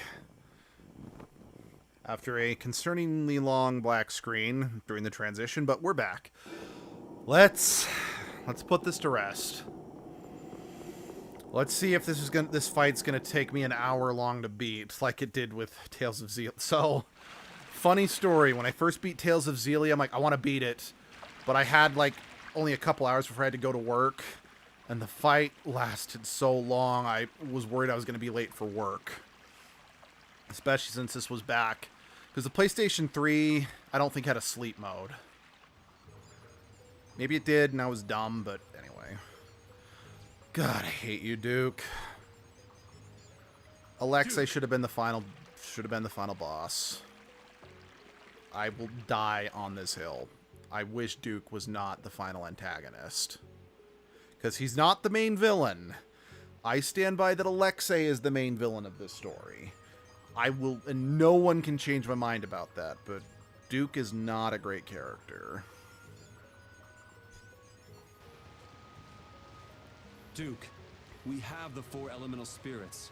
Their power can counter the Autophagos. There's no need to use people to destroy the Autophagos. Look at its size. 4 spirits are nothing against it. They're crucial. We'll make up the rest by turning the Blastia cores to spirits too. Every single core in the world! And as a bonus, it'll put an end to the Blastia culture that you hate so much. Not too shabby, huh? I doubt humans will hand over their Blastia quietly. Or will you force them? We're technically forcing the situation. We don't force anyone to do anything. Yes, we are. Guys, we are literally going to use a formula that will connect all the Blastia at once, forcing all of the cores to turn into spirits all at once, regardless of what people say. I'm not saying this is the wrong decision, because it isn't. It's necessary to save the world, but we are forcing the decision. We can't claim the moral high ground here. Can you not believe that people can move forward and change? Humans will not let something go once it is in their grasp. You know what I just thought about? It not the first time I've seen someone named Yuri with long purple hair. This guy's and the girl from Doki Doki Literature Club. I imagine she's way more likable than this Yuri. So you won't listen. We will destroy the Autophagos our own way. Please, wait just a little longer. The people are determined as we are determined. We won't let that go to waste. Again, also, we're kind of ignoring the fact that after we're done here, literally, they will have to give up Blastia because there will be no more cores left to power the Blastia. Because we're forcing the situation to change. But as we've seen, oh my god. And will the world return to its former state? Well, no, because oh my god. Huh? Will the air be controlled by the Entelekea? Oh my god. Yeah, she's more likable as a character, but she's quite yandere and likes horror books. Will all life return to a time when nature ruled? Oh my god, I hate you. I hate characters with motivations like this. No. You are changing this world, our Terca Luminaries, for what? You are changing it by trying to eradicate humans, numbskull. This is not an interesting philosophical debate. Neither one of you has the moral high ground because, quite frankly, both your stances are dumb. Because Yuri and them are like, we're not going to force change. We're going to create a new world by forcing change. You're contradicting yourself. And Duke is like, will the world return to its natural state? Like, humans are part of the natural state. What the fuck? I hate this final conflict. It should have just been about Alexei and Yuri and Flynn's ways of overthrowing a corrupt system. We just get rid of this world-ending plot. Just get rid of it. We don't need it. It's stupid. It's counterintuitive, and it ruins the message this game is going for. And I fucking hate it. I hate it. At least with games like as stupid as Graces, they still kind of work it into the character, the world-ending plot into the characters' arcs and motivations. Tales of Berseria, the other game where you play as a morally great character and it does it well. You only end up saving the world because the person you're fighting is ultimately worse than you. And it was interesting because the world worshipped the final villain in that game and hated Velvet, despite the fact that in the end, Velvet saved the world and Douche Canoe was trying to destroy it. Or, not really just, never mind, I don't care. No, I do. The reason I hate Vesperia so much is not because I think the game's complete trash. It's because I recognize the greatness that is here. There is no reason why Vesperia should not be the best Tales game. There is no reason why this game should not be an unrecognized gem. There's no reason I shouldn't love this game. But because some moron decided to write the story and characters the way they do, it falls apart and is dumb. I want to love this game. I want to love this story. But, oh my god, the characters are talking like one of my characters from a D&D campaign that fell apart because my players pointed out my villain's logic made no sense. And I'm like, oh shit, you're right. I was so obsessed with writing a villain with complex motivations that I logicked myself into, well, this is dumb. And it hurts. Because this game should be good. There's no reason why this game couldn't have been good. For the convenience of humans, nothing more. Can't you think that the world might be growing? I think of the Entelekea becoming spirits as evolution. Can't you see that? And that's the other thing I hate about Duke, is his whole motivation is he can't, I mean, his motivation of unwillingness to change and wanting everything to stay the same or stay the way he could be, that's not bad motivation. There's so much philosophical debate that, you know, the true enemy of humanity is stagnation, and he represents that stagnation. It's just not good. I would not presume to speak on the choices of the Entelekea. Then why are you making a decision that will affect the Entelekea? However, I also have my choices. And your choices are dumb. You know, and that's another thing that this game fails at. He's talking about, I want to save the world for the Entelekea, but at this point in the game, there's only one Entelekea left that we know of. If you wanted his decision to properly have weight, you should have introduced more Entelekea. Because at this point, what he's basically saying is, I'm going to create a world where Baul, the only Entelekea that's left that we know of, will have to live alone in isolation forever. It's...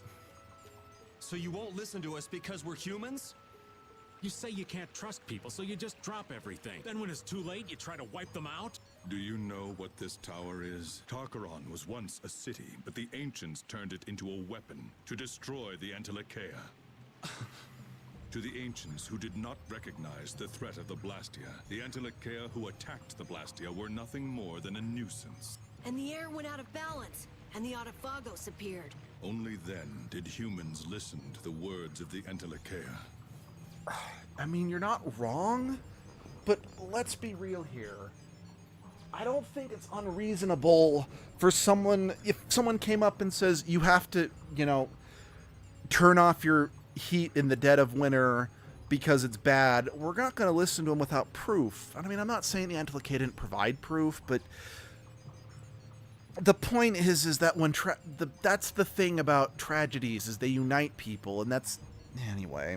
So he wants to put something in a complete isolation. Damn, you sure doesn't hate this person? Exactly. Like, I don't think it's a stretch to say maybe there are more Entelekea, but the game needed to establish that. Since the game over and over and over again says, shit, there are almost no Entelekea left. How are we going to create 4 spirits with so few of them? You get what I'm saying? You can't have it both ways. Yet humans committed the same offense, and they will again. Also, I need to point out the Entelekea are seemingly immortal. They can die, but they won't die of old age. And humans, humans live the lifespan of humans. While it is dumb that humans refuse to learn from history, we know for a fact there is some truth about, it's one thing to hear about atrocities, it's another thing to experience them, so I get why some people don't properly realize when something bad is happening right in front of them. Those who eat away and ruin this world. Those who would change the world for their own continued existence. They are apostles of destruction greater than even the Autophagos. You're a idiot. Is that the reason you're trying to destroy humanity? Look, I get that there's also an argument that humans are the only species that force the environment to change around them to suit their needs, but at least to like an irreversible sense, but it's like, but technically beavers do that. But this is an argument that needs more nuance than just, I don't like that humans change things, you know? Like, you need to provide extra layers to it, because just with this bare bones motivation, humans will destroy the world to suit their needs. Again, there's something there, but it's been done so many times, you have to be deeper than that. I made a vow to my friend that I would protect this world. And not move my mouth when I talk. Also, we don't even hear about Lucifer until, like, the last 2 to 4 hours of the game. So a Lucifer needed to be established sooner. So Chroma told you. Yeah, she also told us to stop you. She listened to us too and became a spirit. So please, we can do this together. We're all in Enough. this If together. the Entelekea would throw away their mission, then I will take it up. Yep. Just like the Kimba crowd. People saying, please do not champion this cause. It's not worth pursuing. No, I will do it because I need to feel important because I'm a tool. I need not wait for your method. Once I complete this formula, the world will be saved. Duke, stop! As long as humans rule, they will commit the same offense time and again. If that happens, their hearts will grow wild and the future will be even more painful. Even if that happens, You know, that's it's the another path we thing. He's always choose. talking about the same atrocities over and over, but he's not supposed to be that much older than Alexei or Raven. So it's not like he's an immortal being displaced from time, just seen. Because, like, at least with a character like Mythos from Symphonia, he's not a great villain either, but he has lived for 4,000 years and he has seen that things just happen over and over again. This guy just feels like, you know, that annoying racist grandpa preaching about how, you know, oh, those damn fill-in-the-blank marginalized groups ruin everything. Even if we are hurt or stopped, we can still walk again as long as we don't give up. She's right. You'll never find anything new if you're afraid of making mistakes, of failing. And this is why you're the second best character in the game, And Rita. unlike you, we haven't chosen this path on our own. Everyone decided on it. Yeah, going it alone might be tough, but we're not alone. If one person can't do it, then we do it together. And you're the best character in the game, Finally learned that Carol. we can walk together like that. I hate you. Eventually, you'll hit a dead end with the solutions you come up with alone. But if everyone takes up oars together, no wind nor rain can stop you crossing the ocean. That may be sufficient for those who are connected to one another. Oh, so you're a basement-dwelling neckbeard who can't make friends. Ooh. However, there will always be some who cannot accept a difficult future. You all surely understand that. Yeah, but It will be difficult, but that is reality. They Yeah. will take what changes, think, and change again. Both the people and the world. So even if it takes tens, hundreds of years, they will listen someday. I know this now. That's what it means to live. again, I know this is very shallow, but I like this. It's like, so to hear the name Rita. Rita's Dexter was Dexter's girlfriend, who then became Dexter's wife, who then got murdered by another murder in front of her and Dexter's baby. Yeah, I did hear about that. Change is painful, but fearing it means we never make any progress. Yes, thank you, Flynn. We'll be there to support those who need it. I wish you were the main character, That's Flynn. why knights exist, why guilds exist. Testify, boy. Right.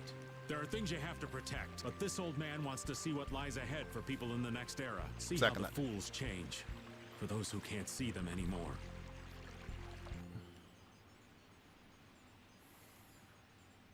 We are in contradiction. However, our feelings for the world are no different. How odd. Oh, that's what's Flynn was main character. This dynamic was done so much better in Zelia. The final boss, Gaius and Jude, they're meant to be, they want the same things, but are going about it differently. But it's handled so much better because you do need to do some side quests to get the full scope of it, but there are several instances where you see Gaius actively respects Jude and vice versa. It's so much so that in Tales of Zelia 2, Gaius is a playable character. Hi, Dispenser. We're beating the game. This is the final boss. We're beating the game it's now. not. The future we chose, what we see for the future, is different. The future must be protected. If it is not, then destruction awaits. I You hope make so. the future. You trust the path you choose and create it.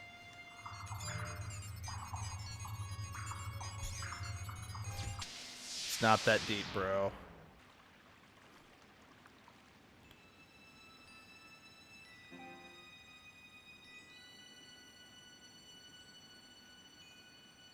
It is inevitable. Come. Okay, let's do this. Okay, I'm pretty sure he has 2 phases because I seem to vaguely remember him having like a... Yeah, let's Thanos him.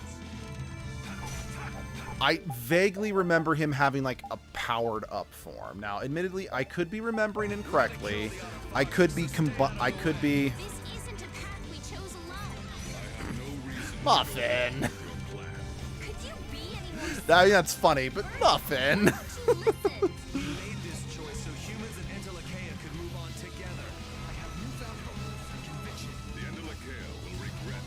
Not again. I've been sealed. Let's get rid of that. I won't regret it, no matter what you say. Our resolve runs deeper than that. It's I before E, except after C. What the? Oh wait, what am I doing? It's the end of the game. Forget learning new skills. Give me the most powerful weapon for everybody. Or should I use Vesperia number 2 for... You know what? Let's see. I thought opportunity had to point... Yeah, fair enough. You know what? Screw it. I'm going to use Vesperia 2. Oh, I'll... Okay, that is a substantial boost in my second stat. Just for the thematic stuff, if you know what I mean. Because Vesperia 2 was the weapon that we made to counteract everything that's going on, so... Plus, it's a good sword. Get everyone... Yeah, let's lock in everyone's best. Okay, well, looks like... Actually, do you have your best shield? Okay, you do. Do you have your best book? Technically, yes, you do. That's a little better. No, okay, then... Do you have your best sword? Yes, you do. Okay, everyone's got their best gear on now.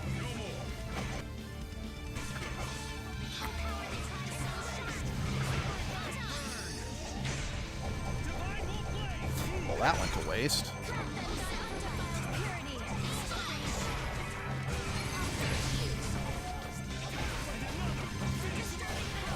Hey, don't dodge while I'm doing a finishing blow, which wouldn't be a finishing blow because he still has most of his health, but still.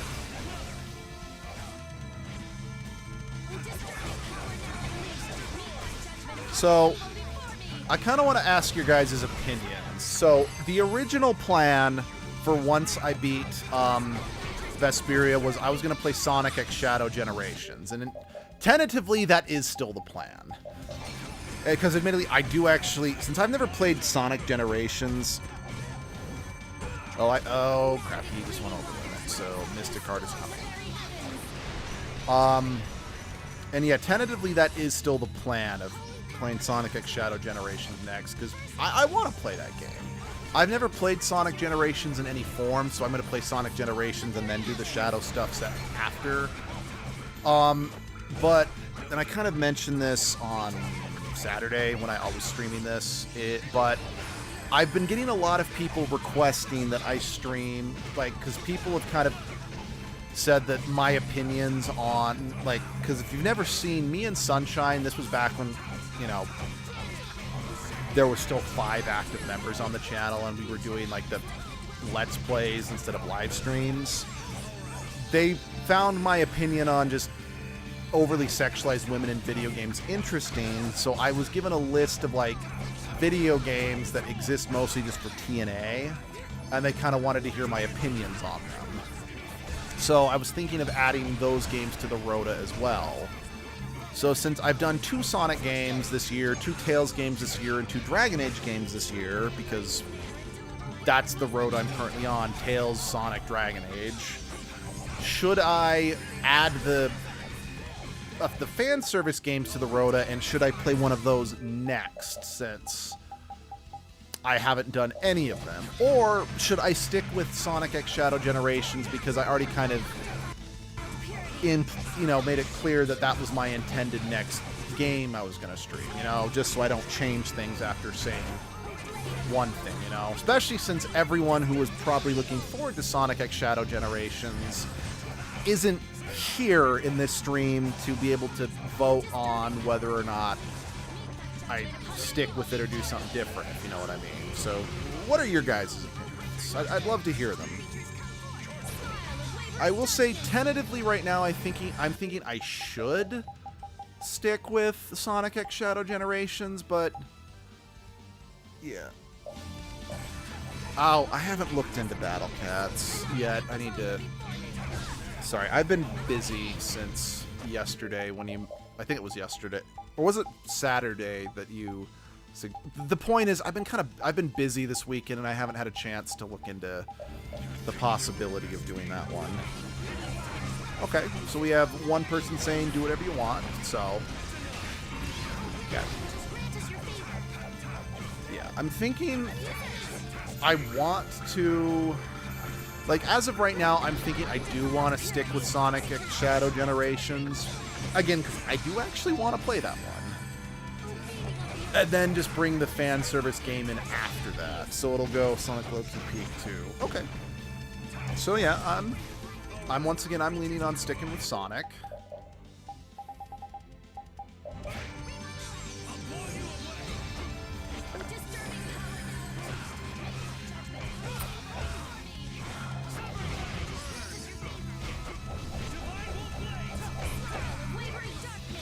Also, speaking of Sonic, I'm really looking forward to Sonic Cross Worlds coming out later this year.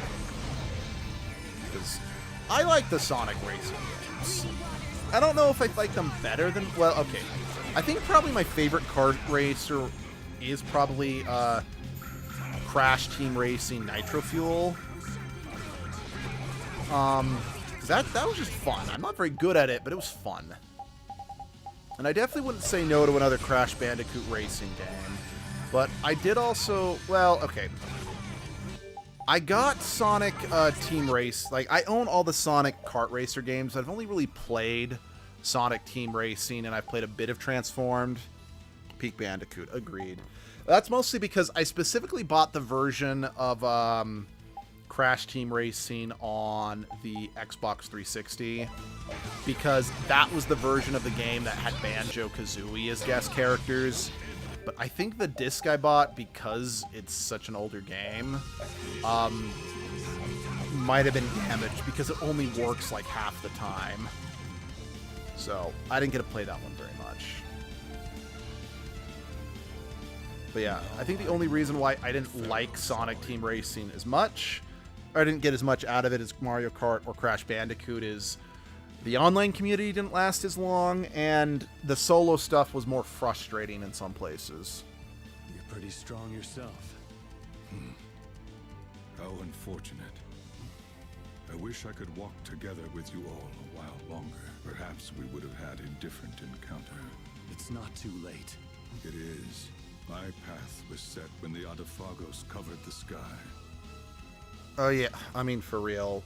I mean, like, these two are positioned to be opposites of each other, because, you know, like, white hair, black hair, red sword, blue sword, but I'm like, they don't work as opposites, really. Well, it's partially because Yuri's a badly written character, and Duke's even worse. Like I said, I think there's a phase 2. The best path for an enduring world is to return it to its natural state. That is the path I chose. I will die for that. My friend, give me your strength.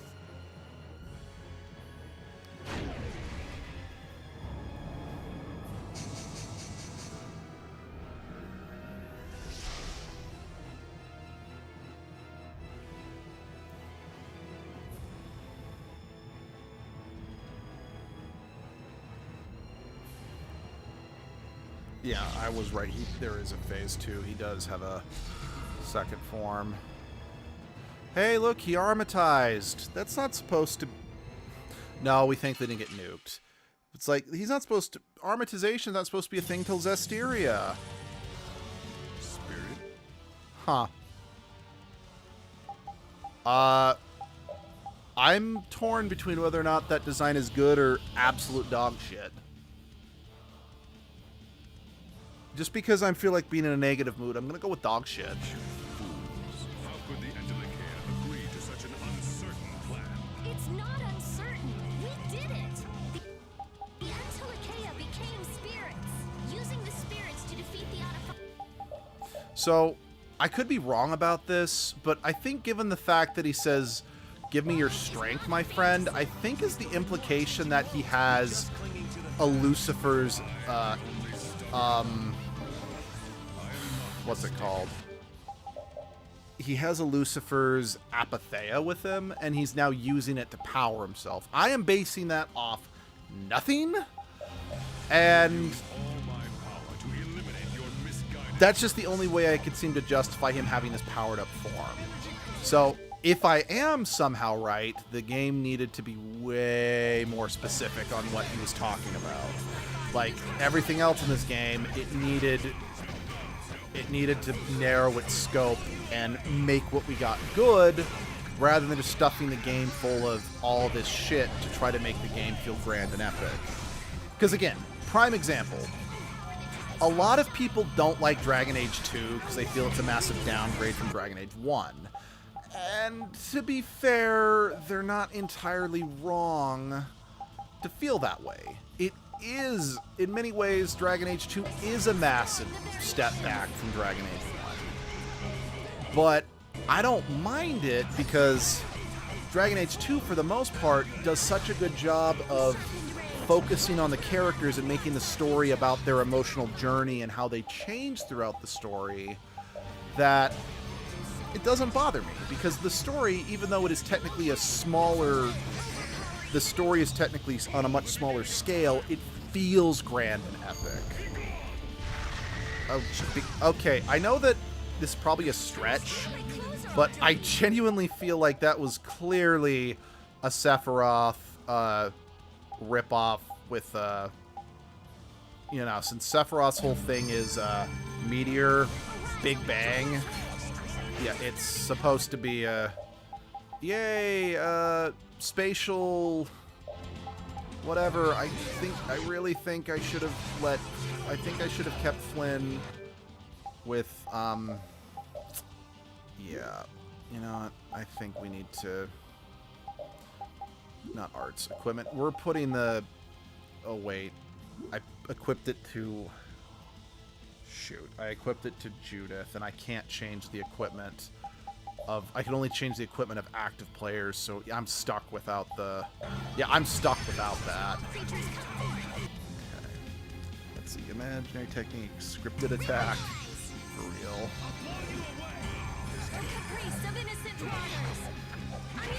Like, I don't mind Mystic Arts, like, I like Mystic Arts in the Tales game, I just wish that I could use them. I mean, I'm pretty sure I'm supposed to be able to have Mystic Arts, but I never learned them. And it's like, okay, if the Mystic Arts are locked behind side quests, that's you shouldn't do that. Yeah, I know that Mystic Arts were, I think, technically locked behind doing a specific thing in Symphonia, but the trade-off was the bosses didn't use Mystic Arts in Symphonia. So... like, the closest thing to a Mystic Art in Symphonia was Sheena's summoning.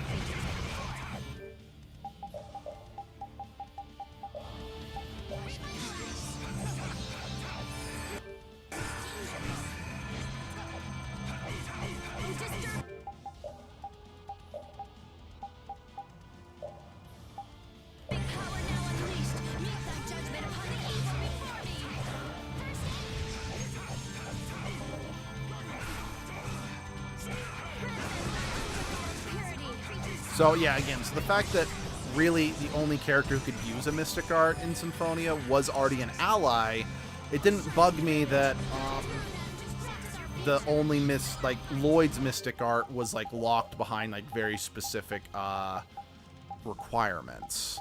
And again, I'm just assuming that that's actually true because I've never actually seen Lloyd's Mystic Art. I was just told it was in the game.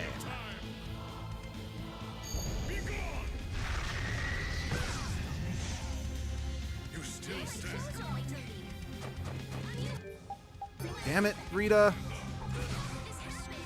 Everyone had 1 HP, Rita. Why did you use a TP restorer? We needed to use healing items pronto. Damn it, Rita.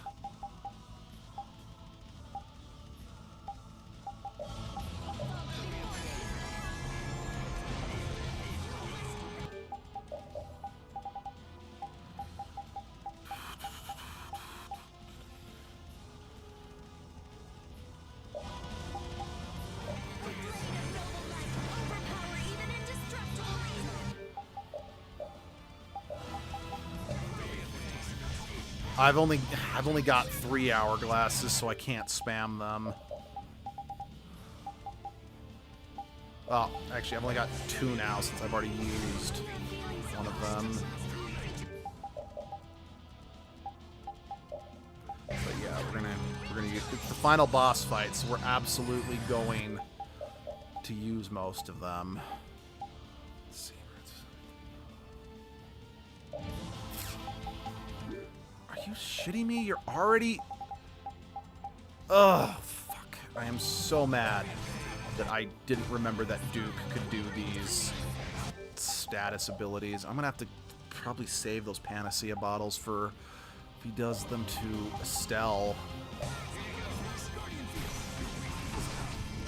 It's gonna be a problem if Estelle gets sealed and we're out of Panacea bottles.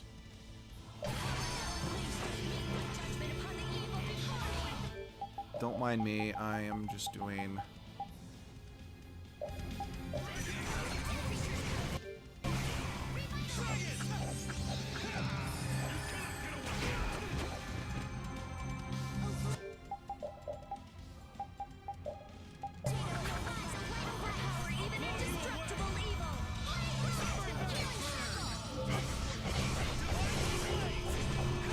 Damn it.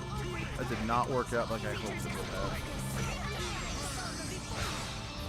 That did not work out either. I see ghosts and specters around me.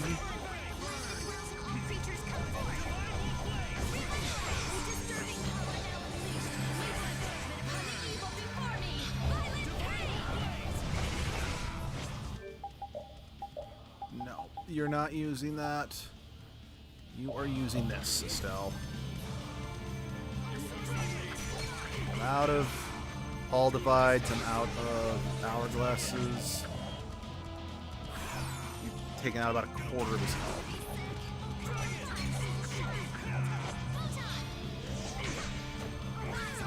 Oh shoot, Rita's been sealed. Huh, maybe I should have stuck with Judy.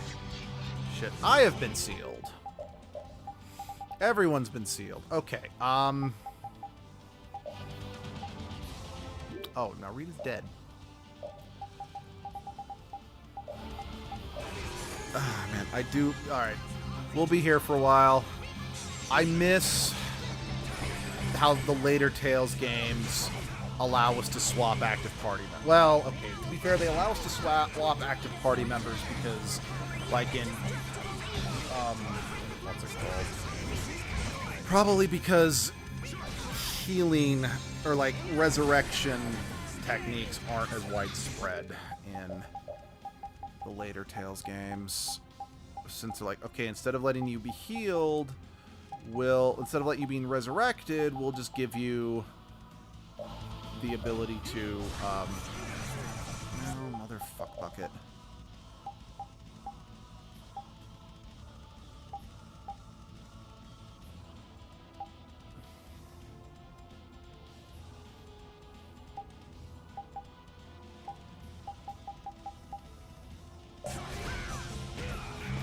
I don't actually know what that did. I was trying to see if it would tell me what it would do. Again, the... Please.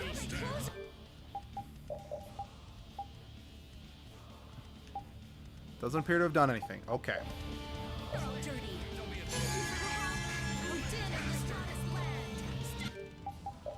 Flynn's down for the count.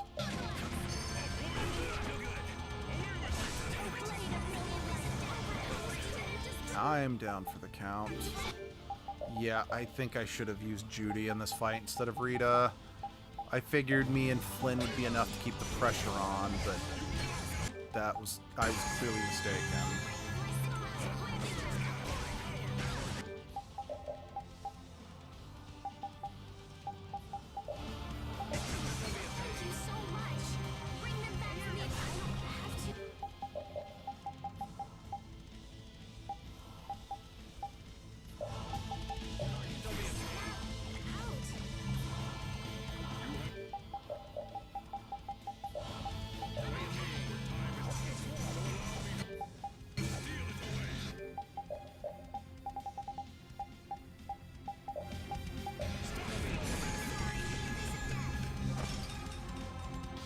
Oh crap!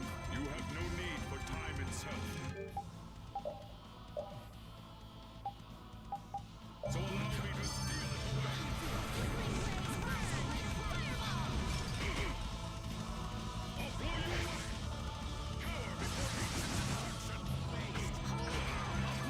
away. Okay, almost knocked him down half.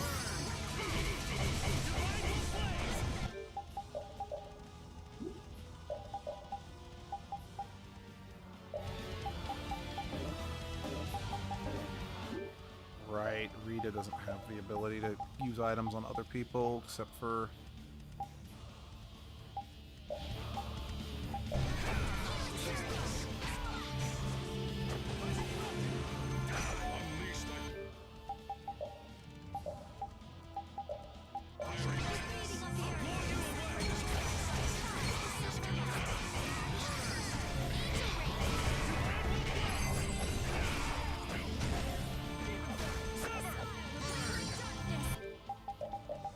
We're just going to keep using the limit bottles because just spamming over limit burst darts has saved our ass in the past. So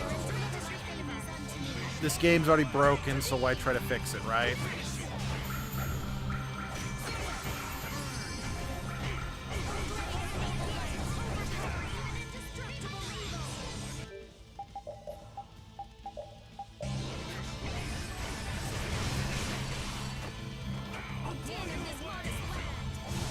Nothing else, even if I... Oh my god. Even if I can't actually use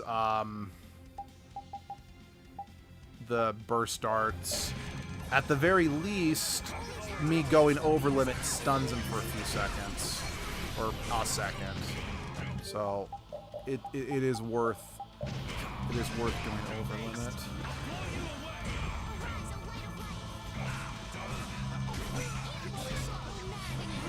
By the way, I'm just going to throw this out here.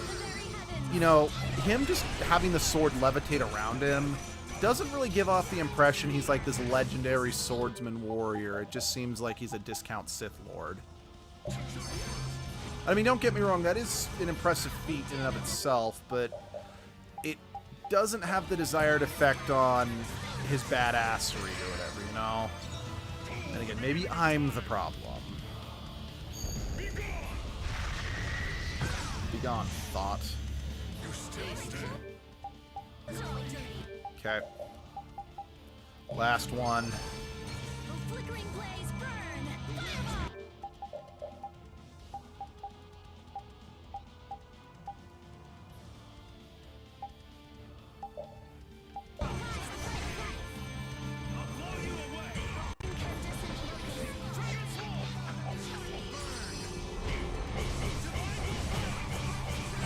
I actually might have hit him with the full.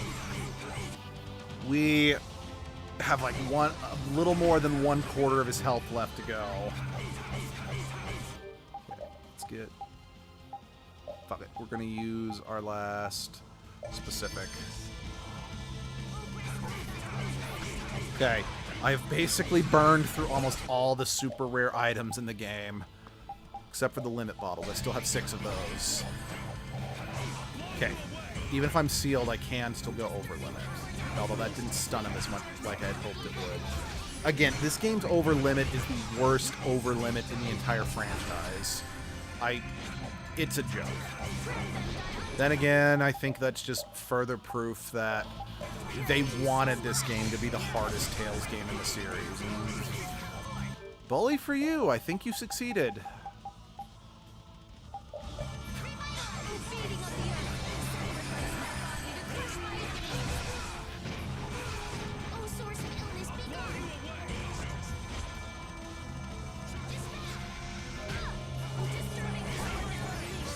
Go ahead and use the orange gel. You need it, Estelle.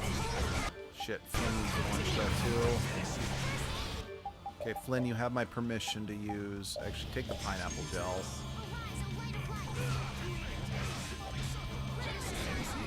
I don't have any more specifics. Or treat. Alright, here we go. Alright, I need to start throwing out healing items ASAP. Okay, Estelle, you get the first one. Or, hold on. Special gel. Yeah, Estelle, you get the first one. Yeah, that was a good call. Special gel. Flynn, you get the second one. Flynn is dead. So Flynn, so... Rita, you get the second one. I will take a lemon gel for myself, because I don't need my TP restored. I'm also using a limit bottle.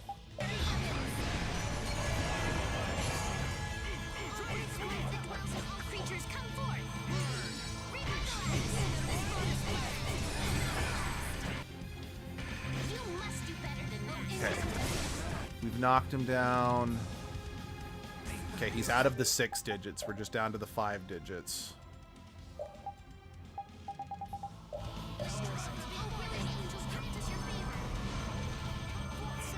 Wait. Oh. Okay, seal. Okay, seal just prevents physical arts, not magical. Okay. I'm a little less concerned about curing Flynn of his seals now. Uh-oh.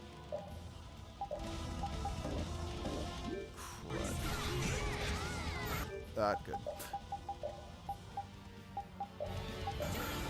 Heal her down, heal her down. Okay, fuck it. We're bringing us both back. We do not... I need Estelle back on this regular healing duty. I don't have time. Oh, Jesus Christ.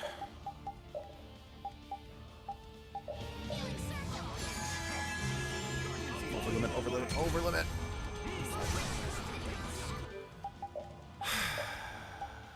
Fuck everything you stand for. Not magic lens.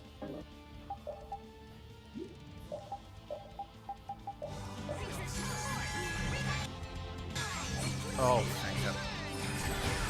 Never mind. I didn't catch it because it was not... Revitalize was also... Let's see, how's the weather? Where you are? Weather's fine. Like, we got a lot of rain last week, but it's now quite sunny and warm. Like, yeah, we got so much rain. I actually got...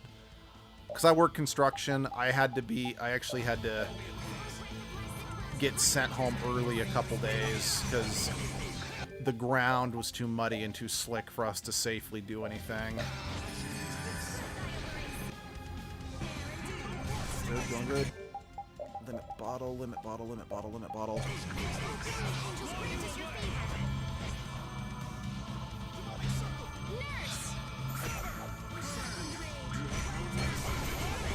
Cool, interrupted him.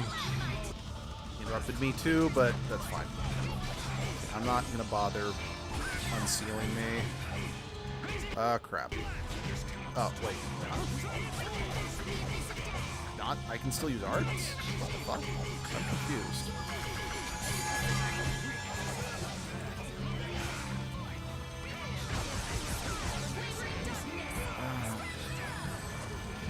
Well, at least I let...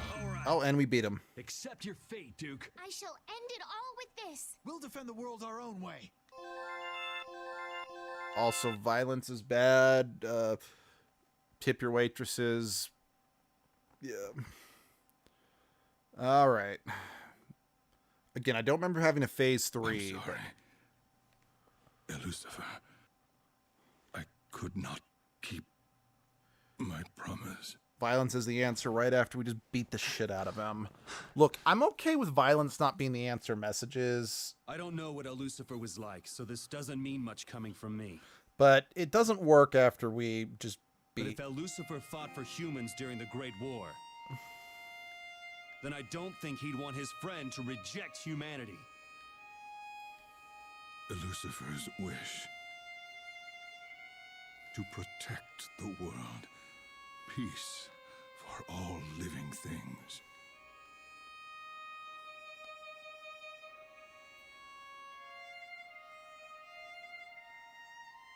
Yuri! Hurry! I'm on it! Here we go. Actually, I know another reason why. Let's see, all deserve free will. Okay. Yeah, that's more of the message of Berseria, if I'm being Yuri, let's honest. go. The hearts all a flutter. Optimus Prime, indeed. That's another reason I also felt this game was just needlessly ripping off Symphonia. Yes, I know it's the same series, because Vesperia 2 here looks like the Eternal Sword from Symphonia, just with a rock in the hilt, and it's blue instead of purple. I do remember liking this cutscene, I will admit. Sylph, Gnome, Ifrit, Undine.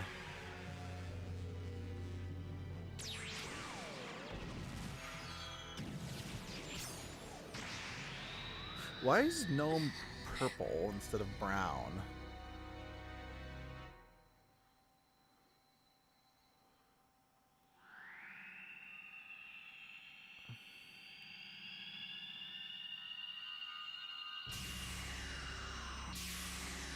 Yep.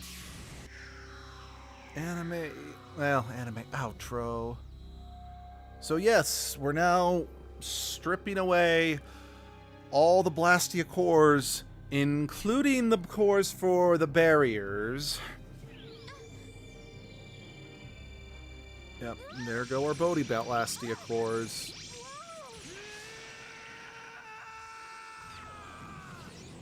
So then they truly intend to give up the Blastia.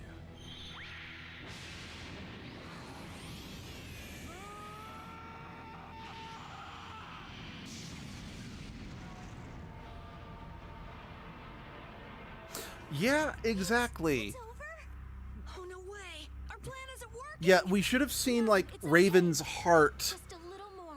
It just shoot out of his chest, and he should be dropping dead right now. isn't anymore. Come on, we gotta do No, something. seriously. Why is Raven not dead? This can't be how it ends. The way this game was set up, the way Raven's entire shtick was, he should be dead now. Humans. Lucifer. Can this world truly change? Damn it, come on!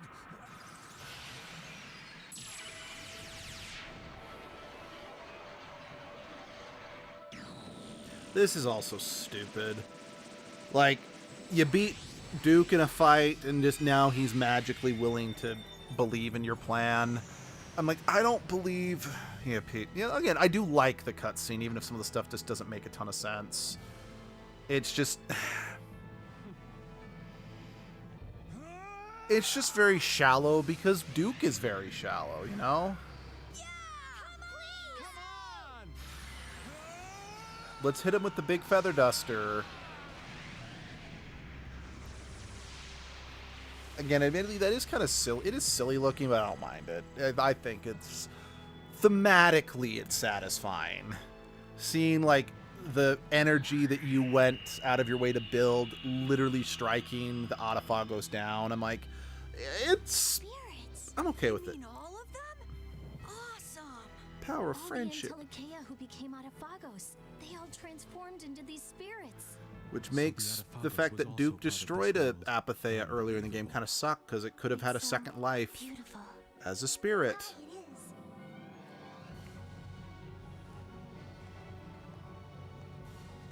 We did it. Now kiss. Was this truly the right thing for us to do? I don't know. We lost all the Blastia, and with that, the barriers are gone. So what's the We plan? chose that path, so I guess we gotta live with it.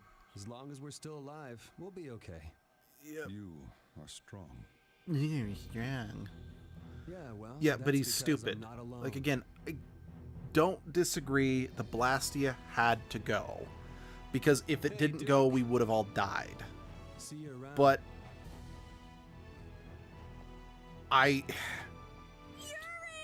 they don't... again, based on the rules that this game just established, Raven should be dead now. And I think that would have been a good moment. It would have been a good, bittersweet moment, because this game was trying to be a little harsher and realer, you know? So the fact that he's just, well, he's alive now, no consequence, undercuts his story, in my opinion. Wait. I forgot about... Bullshit. Bullshit. That was bullshit. That was literally the desert that Pharaoh once said used to be a beautiful land, but due to humans' overuse of Blastia, it turned into a desert. Just hand-waving it back to a lush field, that's bullshit. That's... Okay. This game wanted to be a harsher, more a grown-up story. You can't just hand-wave real consequences that were set up that you would have to really deal with in the real world, like Raven losing the thing that replaced his heart, losing all the Blastia, the fact that humanity destroyed the desert and destroyed the fertile land, turning into a desert, to just have yeah, I get that they're trying to show the benefits of spirits to this world by showing, like, okay, again, I like that they're showing they now have to build hand pumps and wells to get water now that the water Blastia is gone. I'm like, that's good. But they don't have real solutions to losing the barriers. Because as they make it super clear in the opening scene of the game, monsters are so numerous and so rampant that without barriers, humanity would be overrun and slaughtered shortly. In fact, we see that happening with barriers failing and people get instantly slaughtered and all that other stuff. Like, seriously. Just be like, oh yeah, we got rid of what was protecting us. Now everything's great because we're not destroying the environment anymore. It's an environmentalist fantasy that it's like, because in the real world, there are a lot of things we use that are harming the environment. But we need these things in order to survive. And we should try to find cleaner alternatives.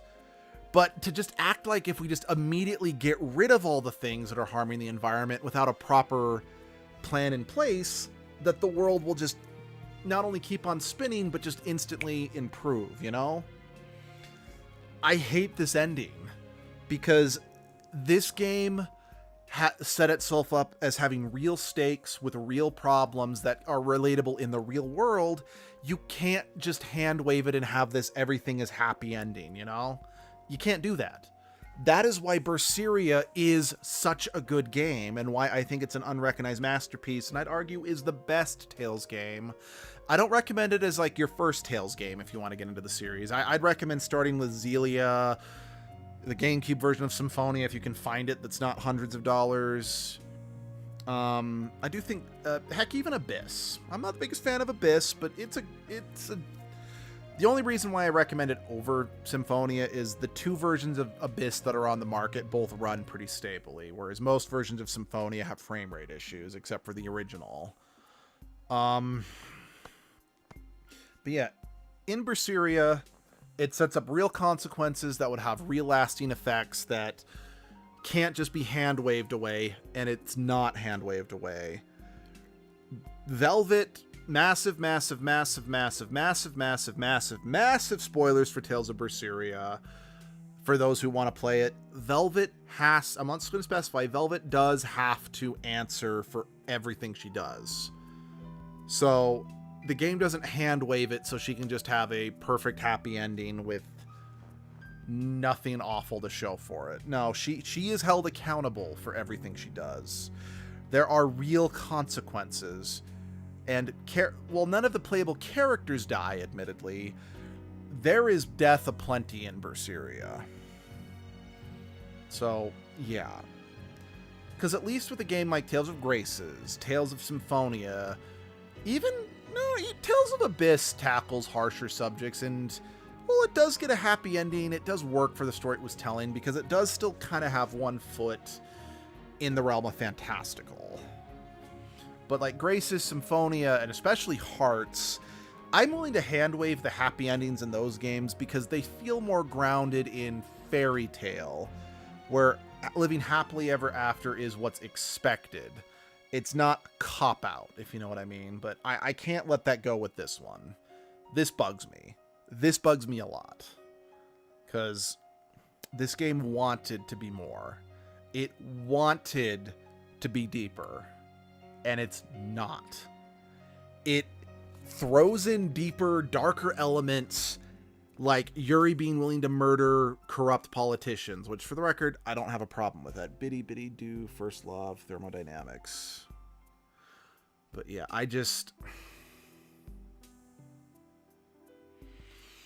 this game has all these great ideas and does not deliver satisfying on any of them. And while I do stand by that I feel I was overly harsh with a lot of my original criticisms that I had of this game when I first played the Xbox version 15 plus years ago, or 15 years ago, I stand by that I hate this game. I have beaten it. I will only ever revisit it if I ever decide I do want to do a playthrough with the Japanese voice acting and Japanese, you know, English in the Japanese to English sub, and see if maybe that addresses, maybe if the Japanese script is better, you know, maybe it addresses some of the issues I have, you know. I'm not holding my breath, but that is the only reason I will ever revisit this particular game, because this game, in my honest opinion, does not work. And because it was trying to be deeper and more adult, the fact that it doesn't work makes it all the more frustrating. Because as I, said earlier in the stream, with sadness in my voice, there is no reason why this game could not have been a masterpiece. Instead, I think it's a giant steaming pile of poop. There's a lot of good stuff in here. The gameplay's fun. It's probably, at least in terms of like exploration, but by the way, Duke destroyed the entire town of Ospio and probably murdered everyone who lived there by raising that. Are we just going to kind of ignore that? He is still guilty of mass murder. I mean, I know Symphonia was willing to hand-wave Fantasy Hitler and offer him an olive branch of friendship, even though they shouldn't have. I am 100% going to say that was stupid. That is the one thing about Tales of Symphonia that I cannot get behind, that I think is really dumb, but yeah. I was really hoping that I could have finished this an hour earlier, because I was hoping to possibly start the next game this morning. But even if I switch over and start... thank you. Good game indeed. Even if I switch over right now and start streaming Sonic, I think I'm going to go with Sonic. I would only have maybe 20 minutes to stream it. So I think unless I end up doing a stream later in the day, it just kind of depends on what me and Abby decide to do with my day off for the holiday. I believe that is actually, I do need to check something real quick. Because one of the most frustrating parts about, because most Tales game have New Game Plus options with level boosts or extra experience. This game was frustrating by making its purchasable stuff ridiculous. Oh, that's beautiful. Ridiculously expensive. So I want to see. Okay, yeah, it does still. Because in every other Tales game, the ×2 grade is very cheap to incentivize multiple playthroughs. So it's yeah, you can get the but yeah, it's still all too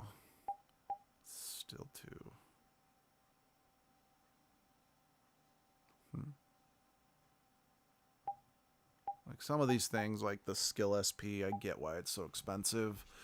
But yeah, some of these others, it's yeah.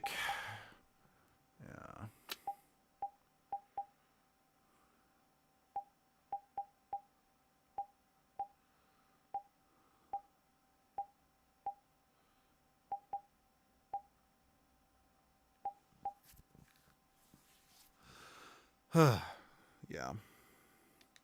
Anyway. So, yeah. That is it for Tales of Vesperia.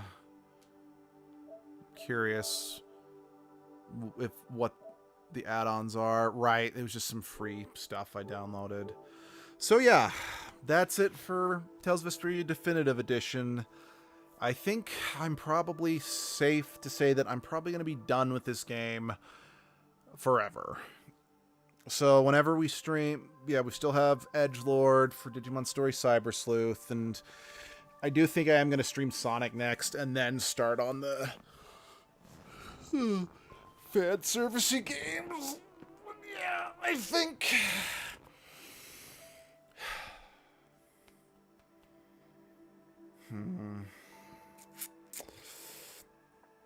I'm gonna, yeah, maybe I'll stream again today with Sonic. Maybe I won't. But yeah, it's like some of the games I've got this one. I've got the Xbox version of this one too.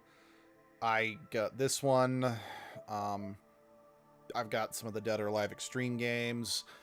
The game that I'm kind of looking forward to just because of how, like, wow, this game sucks, is called X-Blade. I got a game called Bullet Witch. Someone said I should do Bayonetta. I don't actually own those ones, but anyway, yeah. Oh, also I should say, Abby and I talked about streaming Tales of Arise, but Abby pointed out that one of the reasons she was so harsh on Tales of Berseria is she first experienced it on stream, so I will stream Tales of Arise on my own time, and Abby and I are just playing through it on our own, so she, because this is a game I really need her opinion on, because I just don't know how I feel about it. So Abby and I will not be doing Tales of Arise together. I'll be doing that one on my own once we get to it. As of right now, the next Tales game I'm planning on streaming is Zestiria, which is arguably the worst Tales game that has been released in English. Well, okay, besides Tales Symphonia 2, but I just pretend that game doesn't exist. Plus, I can't really stream Tales Symphonia 2 because I have it on the PlayStation 3, and our Elgato is not compatible with their PlayStation 3 anymore. But if the time it takes me to get back to the Tales series in my rotation, the remake of Xelia has come out, I might do Xelia next. So, yeah. I'm not sure when, but I'll see you guys then. Thank you for this very painful live stream series. See you guys next time. Bye-bye.